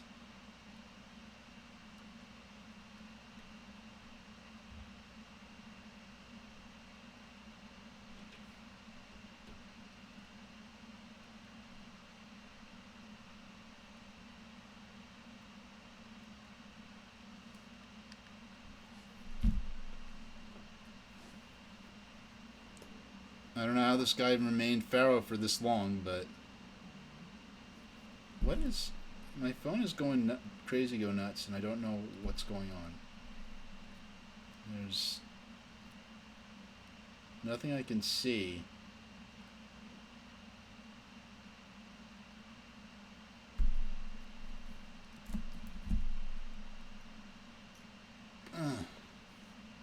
No, it's, hold on, let's see. Yeah, it's 10 minutes till 2023 in England right now.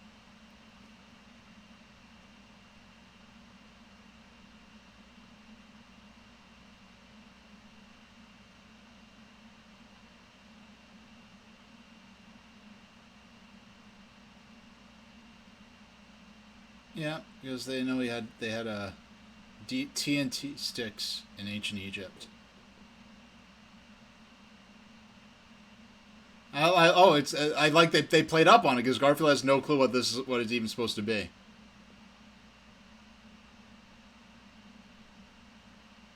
Oh wow, he actually got killed. This probably would have been a little dark for the Garfield and friends.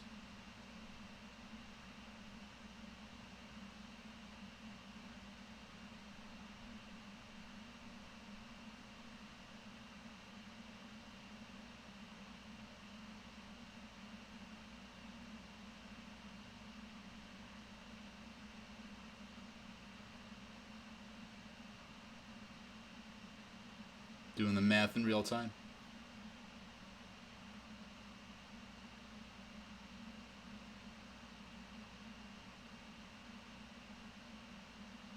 This is kind of grim, actually. Well, it's Garfield's 9 lives, so I guess he's got a croak in each of them, or at least the first 8, and I guess the 9th is current day Garfield. Wow, Odie, you actually saved him. I mean, Garfield was kind of a jerk to you when he was... So, it's kind of interesting that he came back to save him. I mean, Garfield's always a jerk to Odie, so...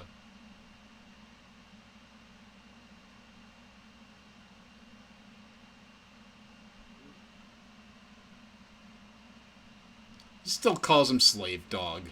No respect.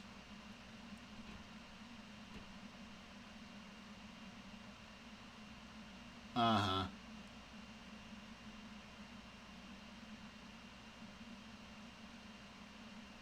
Revenge.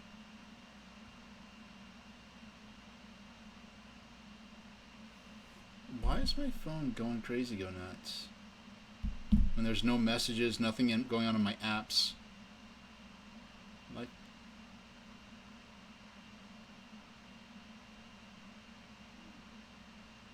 In the garden.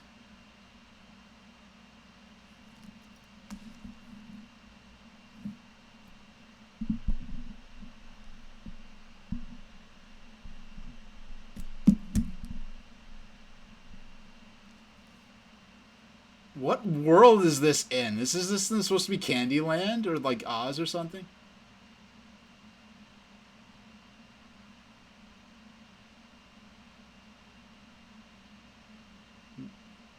What is this supposed to be, Kitten Garfield? I don't know, the art style of these humans in this section, like these art styles are very deliberately different. This last style looked kind of like Garfield and Friends. This, if I just was shown this without being told it was Garfield, I would have never known.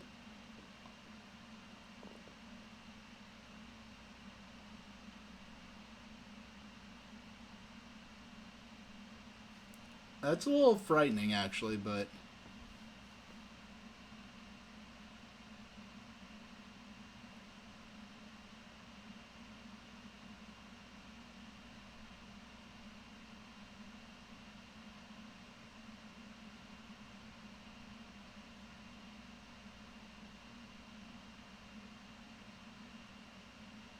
Rocks count as a creature.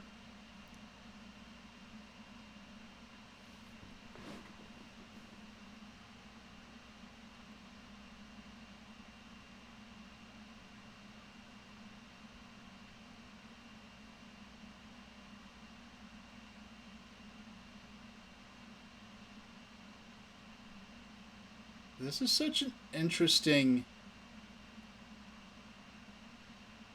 Yeah, this is such an interesting... Like, the last section, the humor and everything was a lot like Garfield and Friends. This is something totally different.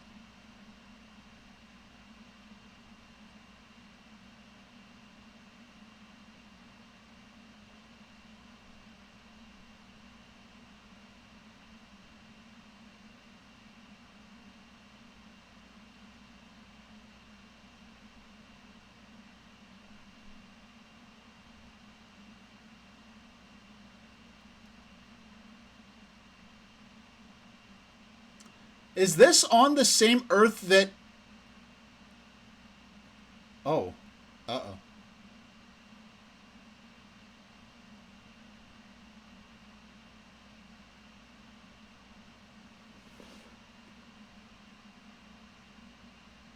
Oh, is this legit, like, a sort of a Garden of Eden or Pandora's Box type thing?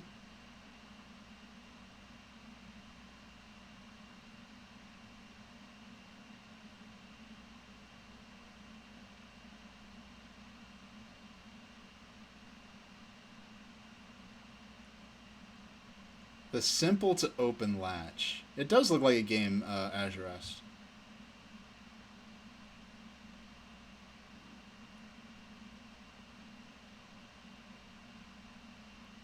I think how Garfield pulls up his sleeves even though he's not wearing any clothes.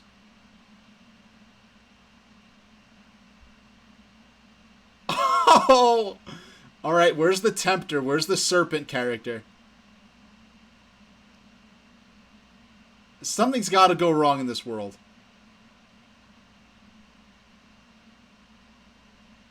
That's it? That's it. Really, that's it. Oh, that's the whole lifetime. Okay. Good for them. They didn't open the box. They weren't tempted.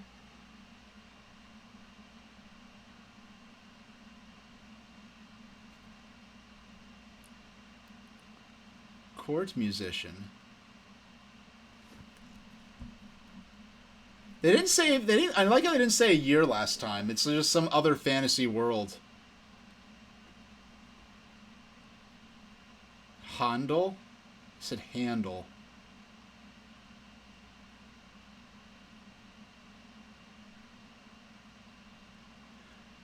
I love... No, yeah, it looks like each... This is a totally different art style. Like, the Egyptian part was done by, I guess, like... Whoever ended up doing it in, like, the Garfield and Friends style, and then the last time, like, that was, like, the sort of the Jim Davis style. Yeah, I love the representation of the different lives as being different art styles. I love that. I would... Oh, is that Green Cat? Is that this world's... Is that this lifetime's version of Garfield? I think so.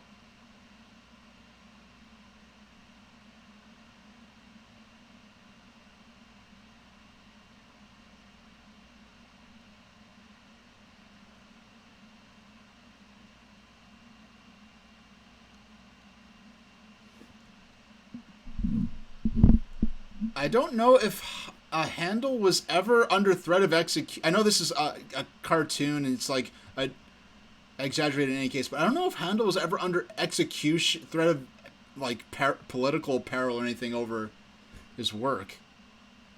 But yeah, it's interesting. You have versions, because the first 3 versions of Garfield were identifiable as being Garfield. This world's Garfield, or this lifetime's Garfield, looks very different.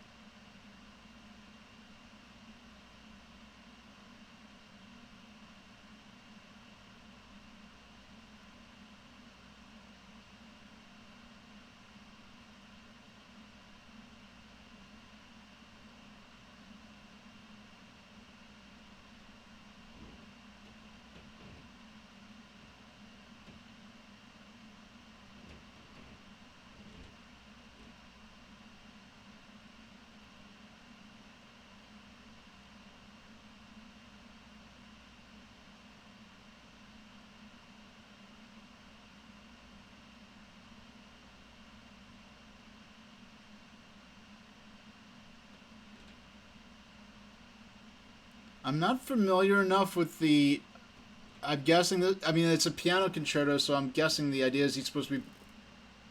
All the orchestrated parts supposed to be. I don't know. I guess I'm not familiar enough with the life and works of Handel to really appreciate this.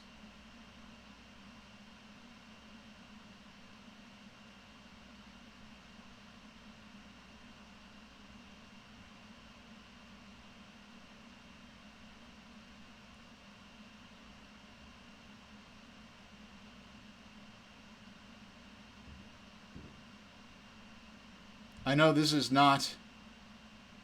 Yeah, I know this is not period music of Handel's era. I don't know if it's Handel or Handel. I know, like. I think it's Handel because.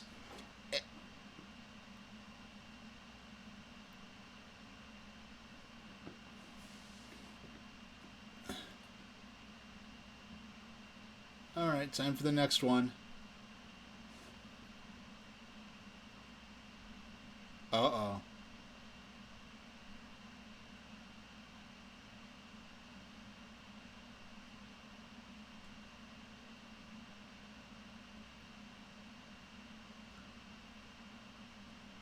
Yeah, this is like Roger Rabbit, where they're like filming the cartoon.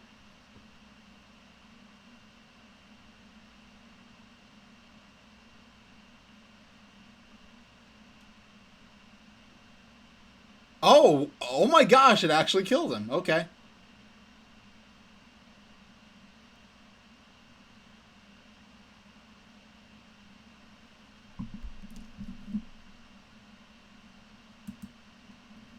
Oh, that's nice.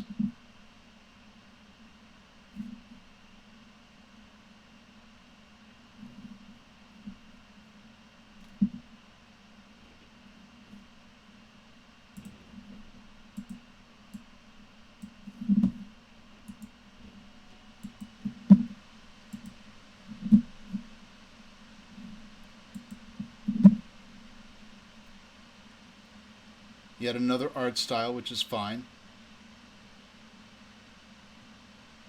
And she's narrating. Like, even the writing styles are so different.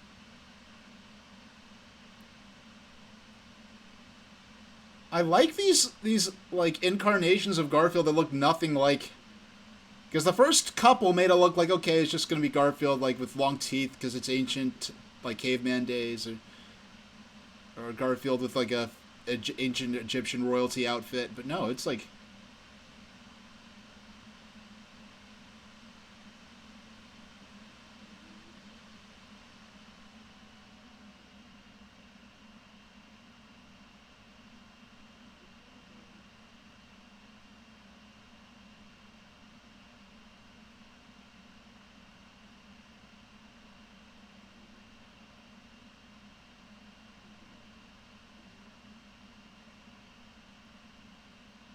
I like how all of the I like.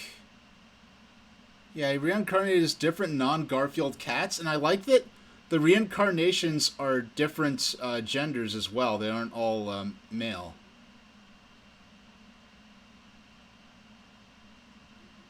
I like the crayon effect on the little girl's hair.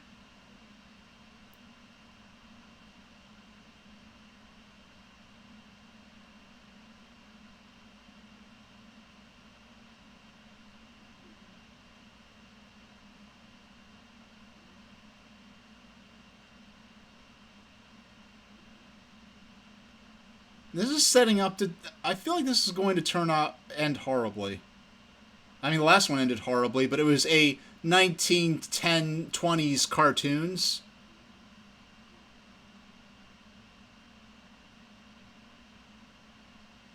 Yeah, like the last one, it was like pretty brutal, but it was literally like a 1920s cartoon, so it didn't seem so bad. This is very sentimental. This feels like a real life person's memoirs of owning a cat as a child.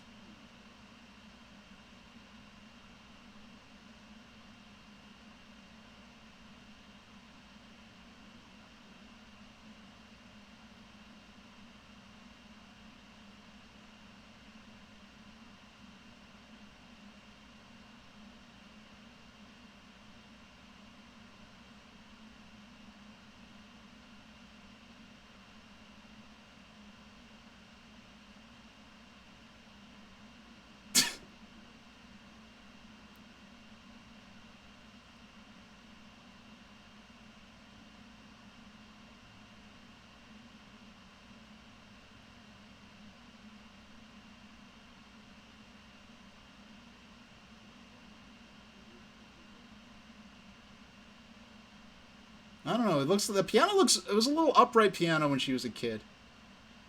Oh, she is such an old cat by now.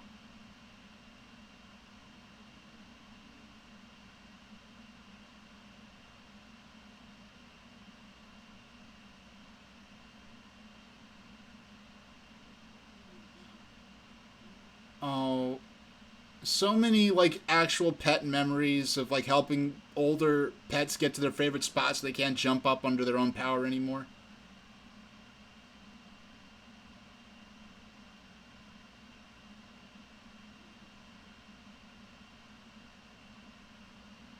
This is so.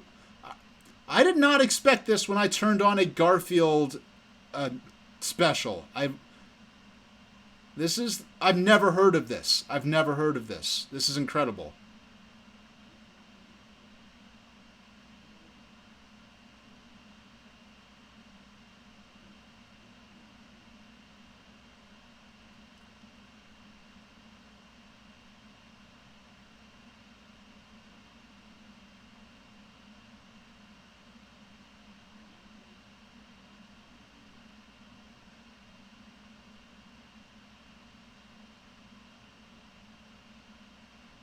Oh my gosh.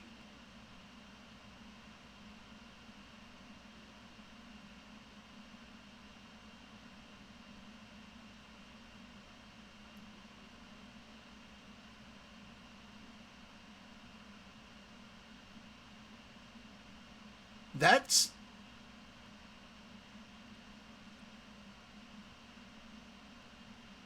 the fact that that was connected with. You never. Oh no. Oh gosh. Like that last one made my eyes swell up a bit. Yet another completely different art style. This is kind of Don Bluth-ish.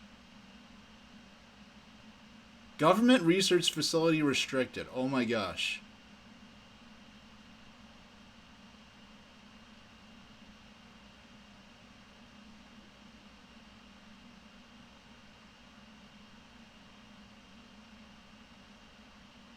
Oh, very Don Bluth. Very.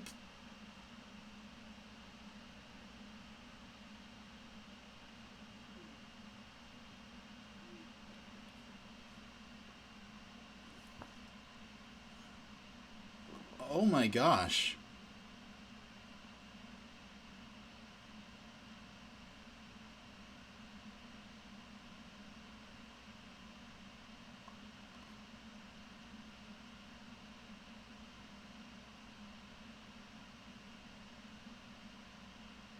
Yeah, go for it, Garfield. And he's just a kitten too. He looks doesn't even look like that old.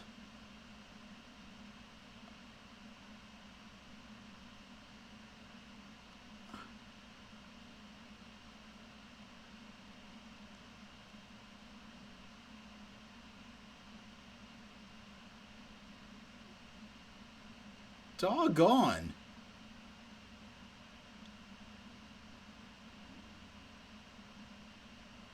Is sending helicopters after him?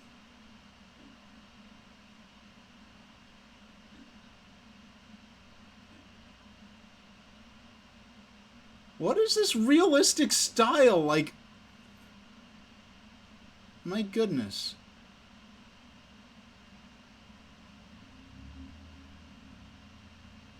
Nice. Good going, Garfield.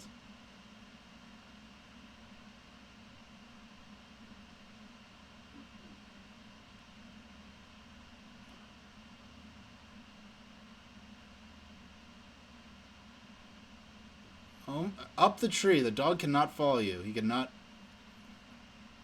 Yep, there we go.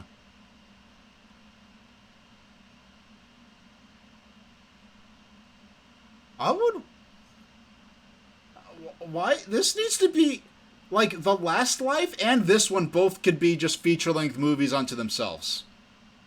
Oh, okay, I was about to say, is that how he bites it this time? What is the tonal whiplash of this special? This is some... I had no idea what I...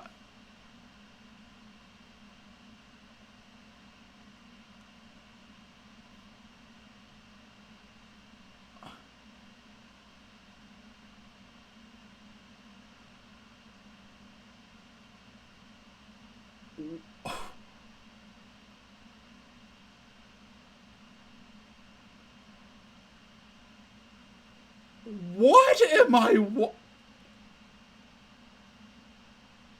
Transformed into a dog.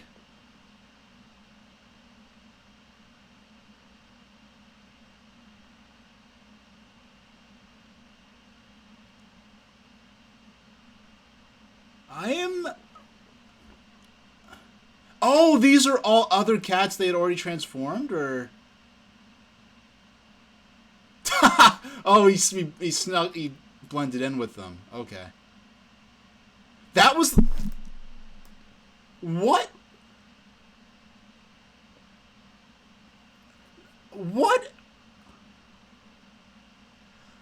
That was a... That...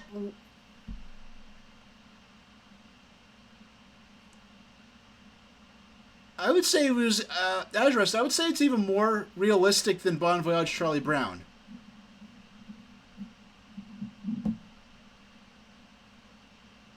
So we only have one life before this current life.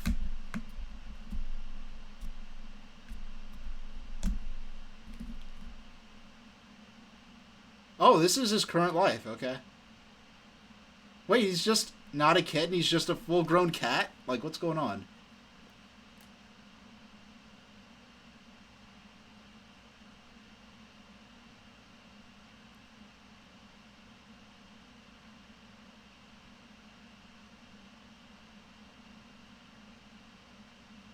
Yeah, it was being experimented on, and he transformed into a dog and then blended in with the other dogs that they were using to try to catch him. This is so... But this kind of irks me, because in a couple of these... In that cartoon Fantasyland, like, life he lived, he looked like a kitten, whereas here, he's supposed to be newborn, and he just looks like full-grown Garfield. No, I understand he was being experimented on, and that's why he became a dog. What I'm astounded by is just the sheer concept of it, the way it was all depicted. It's like just the sheer concept of it is what astounds me. I understand within the logic of the story what happened to him, but I'm just fascinated by the concept of it all. That they, and the way it was animated.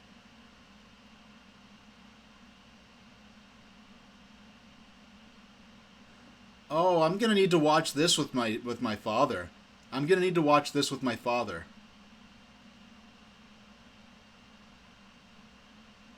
Yeah, this is one I gotta watch with my father. Because when I visited him for Thanksgiving, he had a Garfield shirt on, and we talked a little about it. And I don't think he's ever heard of this. I have to watch this with my father. Aw. He looks full grown. He just looks like full grown Garfield here. They didn't even attempt to make him look like a kitten. But this was in Italy. How did he? I want to see. I guess I'm going to show it how Garfield got from Italy to, I guess, what's supposed to be the United States.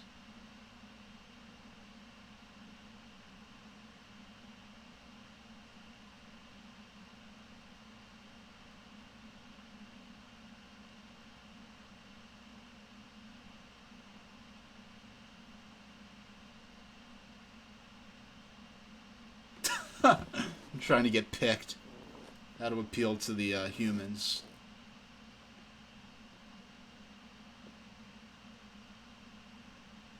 Too real, but also it's nice that they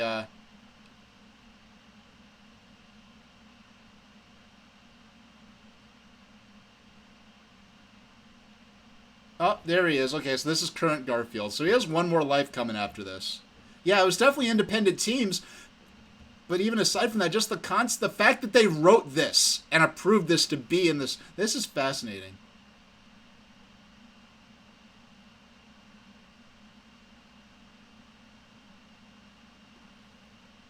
I didn't know there was deep lore across multiple lifetimes for Garfield the cat, but I'm glad there is.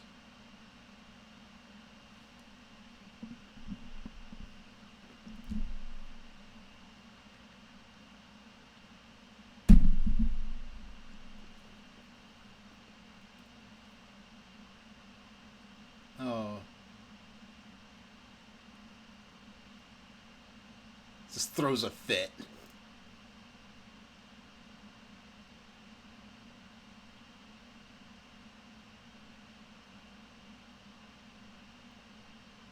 I know, in the shelter, yeah, in the shelter he looked like more of a kitten than when he was at the house.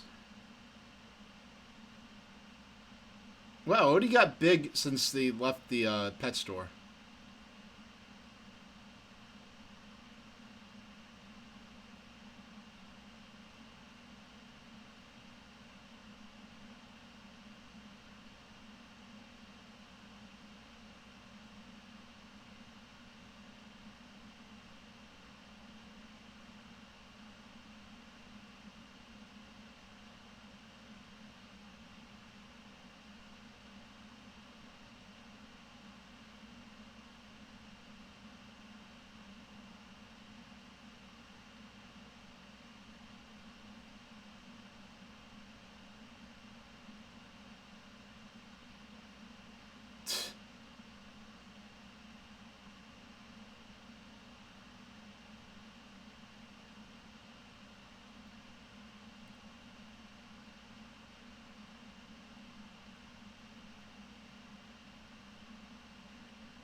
Read my lips, which don't move. No, like, that was. I'm not sure to what extent. Like, that was flat out like Garfield was and John and were telepathic, so that's interesting.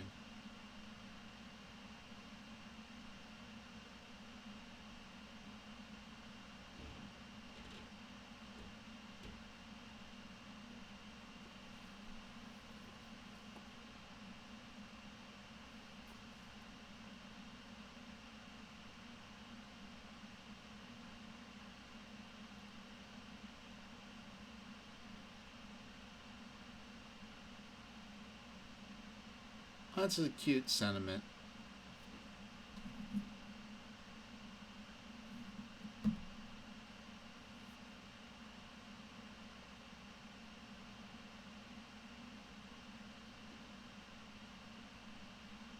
Oh, it's old Garfield with kittens.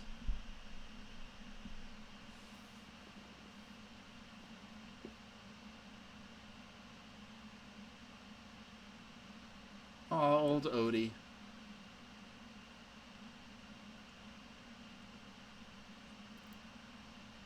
Garfield, you butt.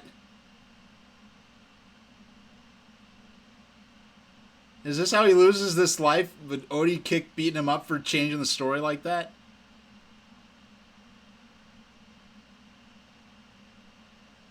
Life number 9? Oh, this is in the future now. Uh-huh. I wonder if they'll say what year this is.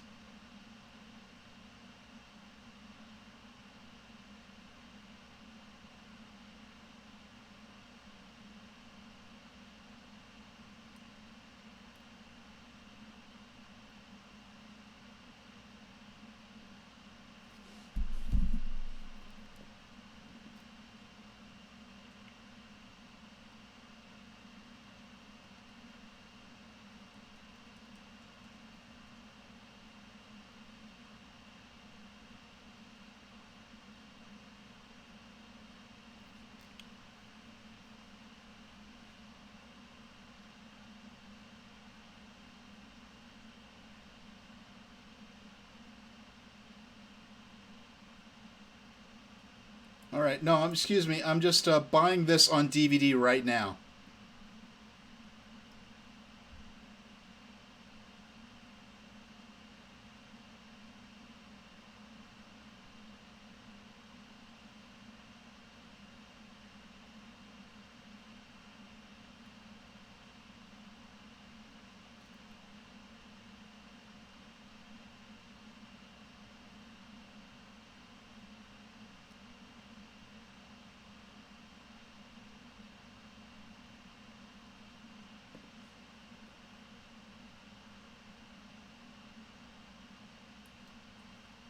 Odie's gonna be a computer this time around.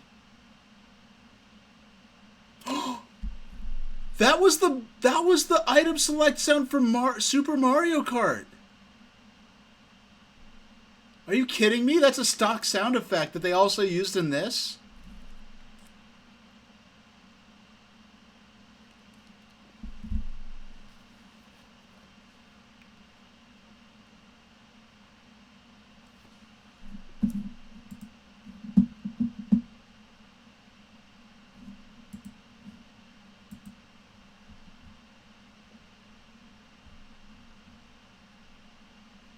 All right.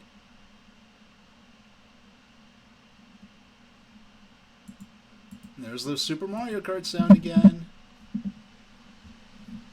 All right. I really cannot deal with this. Is special is something else. This is a real special, and I do like the idea of Odie being an AI this time around.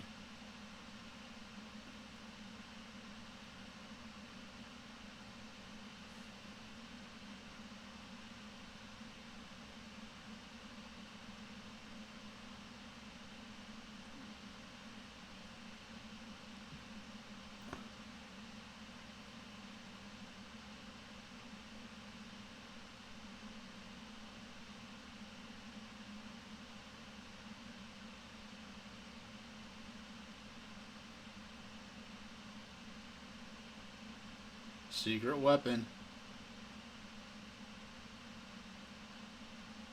Oh.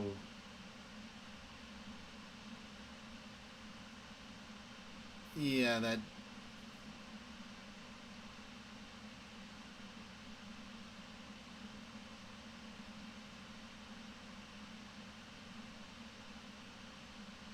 Uh, some slight maybe Cold War influence with the maybe the accents they're choosing here and the characterizations.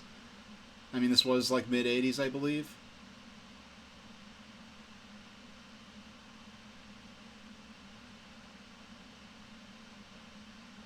It's like a slot machine.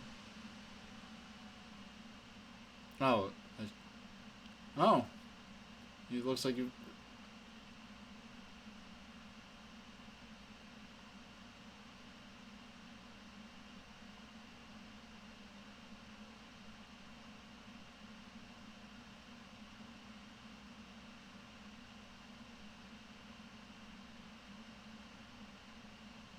Oops.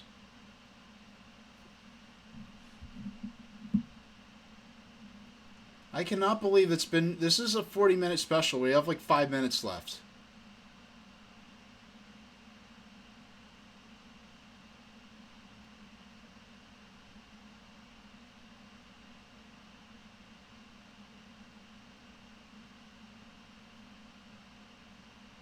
Oh, looks like you have a bunch of bonus crewmates.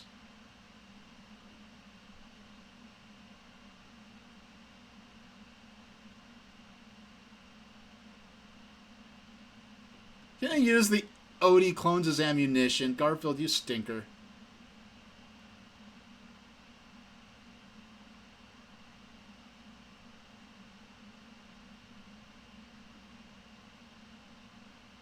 Well, this is the first version of Odie that actually does have sleeves.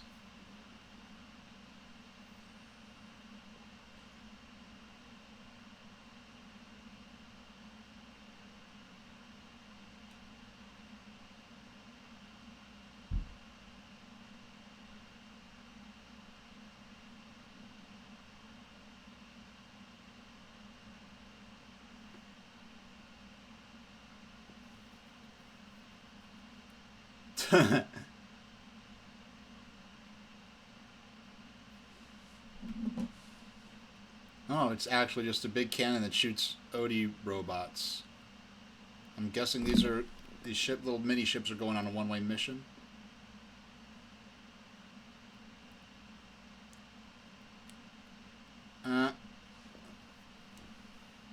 Clever.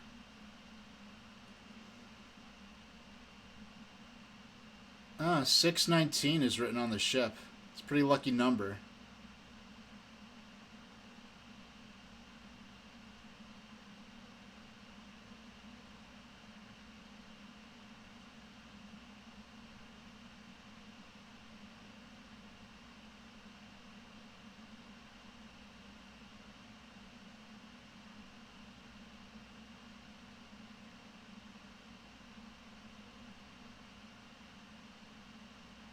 Oh, they're out of lives?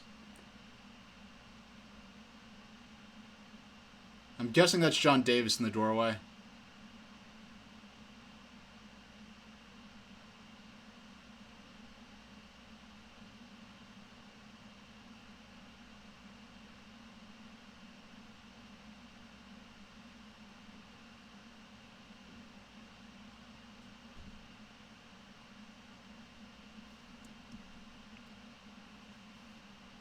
This is interesting.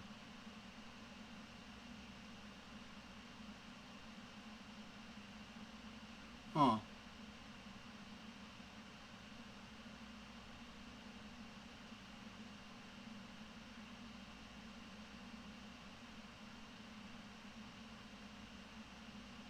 I love this.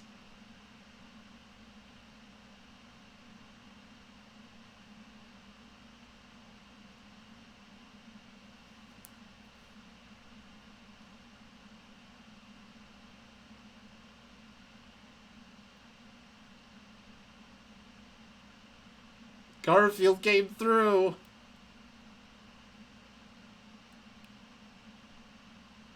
This is crazy. I love it.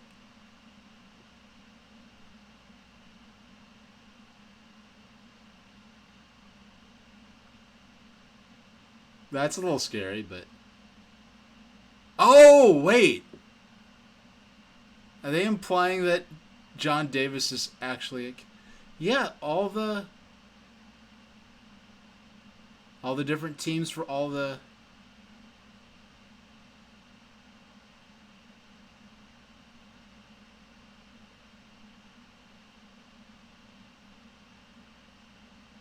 Oh, I've got... I have to watch this with my father. Oh, and I could hear this music. This is so Ed Bogas music. That... Oh, my goodness. 1988. So this is late 80s. Alright. So, okay. And... Alright, so... that was, Garfield, His 9 Lives. Go back to our, I gotta say, I'm absolutely blown away. I just picked, just throw on a Garfield special, something cute you could put on New Year's Eve. I was not prepared for what that was going to be. And this is part of why I like to go into things totally spoiler-free. Garfield 9 Lives, it was the first time the tear didn't break, it didn't fall, but my tears swelled up with, my eyes, I don't tear up, I don't cry often for anything. That almost squeezed a tear out of me. That was really close. That was incredible, and I look forward to doing a lot more of this type of stuff. Yeah, especially, in the Diana reincarnation. That was... The Diana reincarnation and the lab animal reincarnation with the science fiction themes and horror themes, and then my favorites in order: lab animal, Diana, and then the sort of Candyland, Fantasyland thing where you think it's going to be a sort of a Garden of Eden or Pandora's Box type story, where they ruin everything, but they actually don't. They actually obey the one instruction they were given and get to dance around in the fruity candy fantasy land. So, all right. So that was stream number 22365-174. You can see my new my next set of music. My next stream is going to be Tuesday, and my new schedule is going to be Tuesday, Thursday, and Saturday. So this coming Tuesday, I will be doing my second run of Bon Voyage Charlie Brown. I ran it once back in 2020. Believe it or not, this is the only of the old Peanuts movies, theatrical releases, that is still up on Amazon Prime.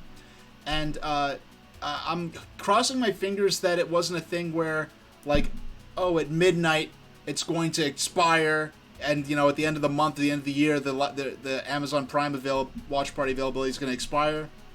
If not, we'll have to come up with an alternative watch party. But Bon Voyage Charlie Brown, my favorite of the 4 classic Peanuts theatrical releases from the 60s, 70s, and 80s. And one I want to share again. Last time I sort of did it alongside this PowerPoint thing where I showed a lot of slides and stuff like that. I don't think I'm not going to do that this time. This time I'm just going to go ahead and watch the movie. And you know what? And so the Tuesday stream, the watch party stream is going to be Bon Voyage Charlie Brown. Then the second is going to then on Thursday it's going to be some Pokemon Violet and some probably some high score grinding in versus pinball, and along with some sort of audio storytelling content. And then on Saturday, I'll be playing Sonic the Hedgehog for Game Gear alongside Super Mario Land for Game Boy, the two premier platformers of the two major platform titans of the day on their respective handheld systems. These sort of lesser derivative, sort of side game, pocket pint-sized versions of these two classic handheld gaming franchises that were both Sonic taught me to love Game Gear and Sonic and Sega, and video games in general. And then Mario a few years later when I got Super Mario Land in 95, that taught me to love Nintendo and Mario games and Game Boy.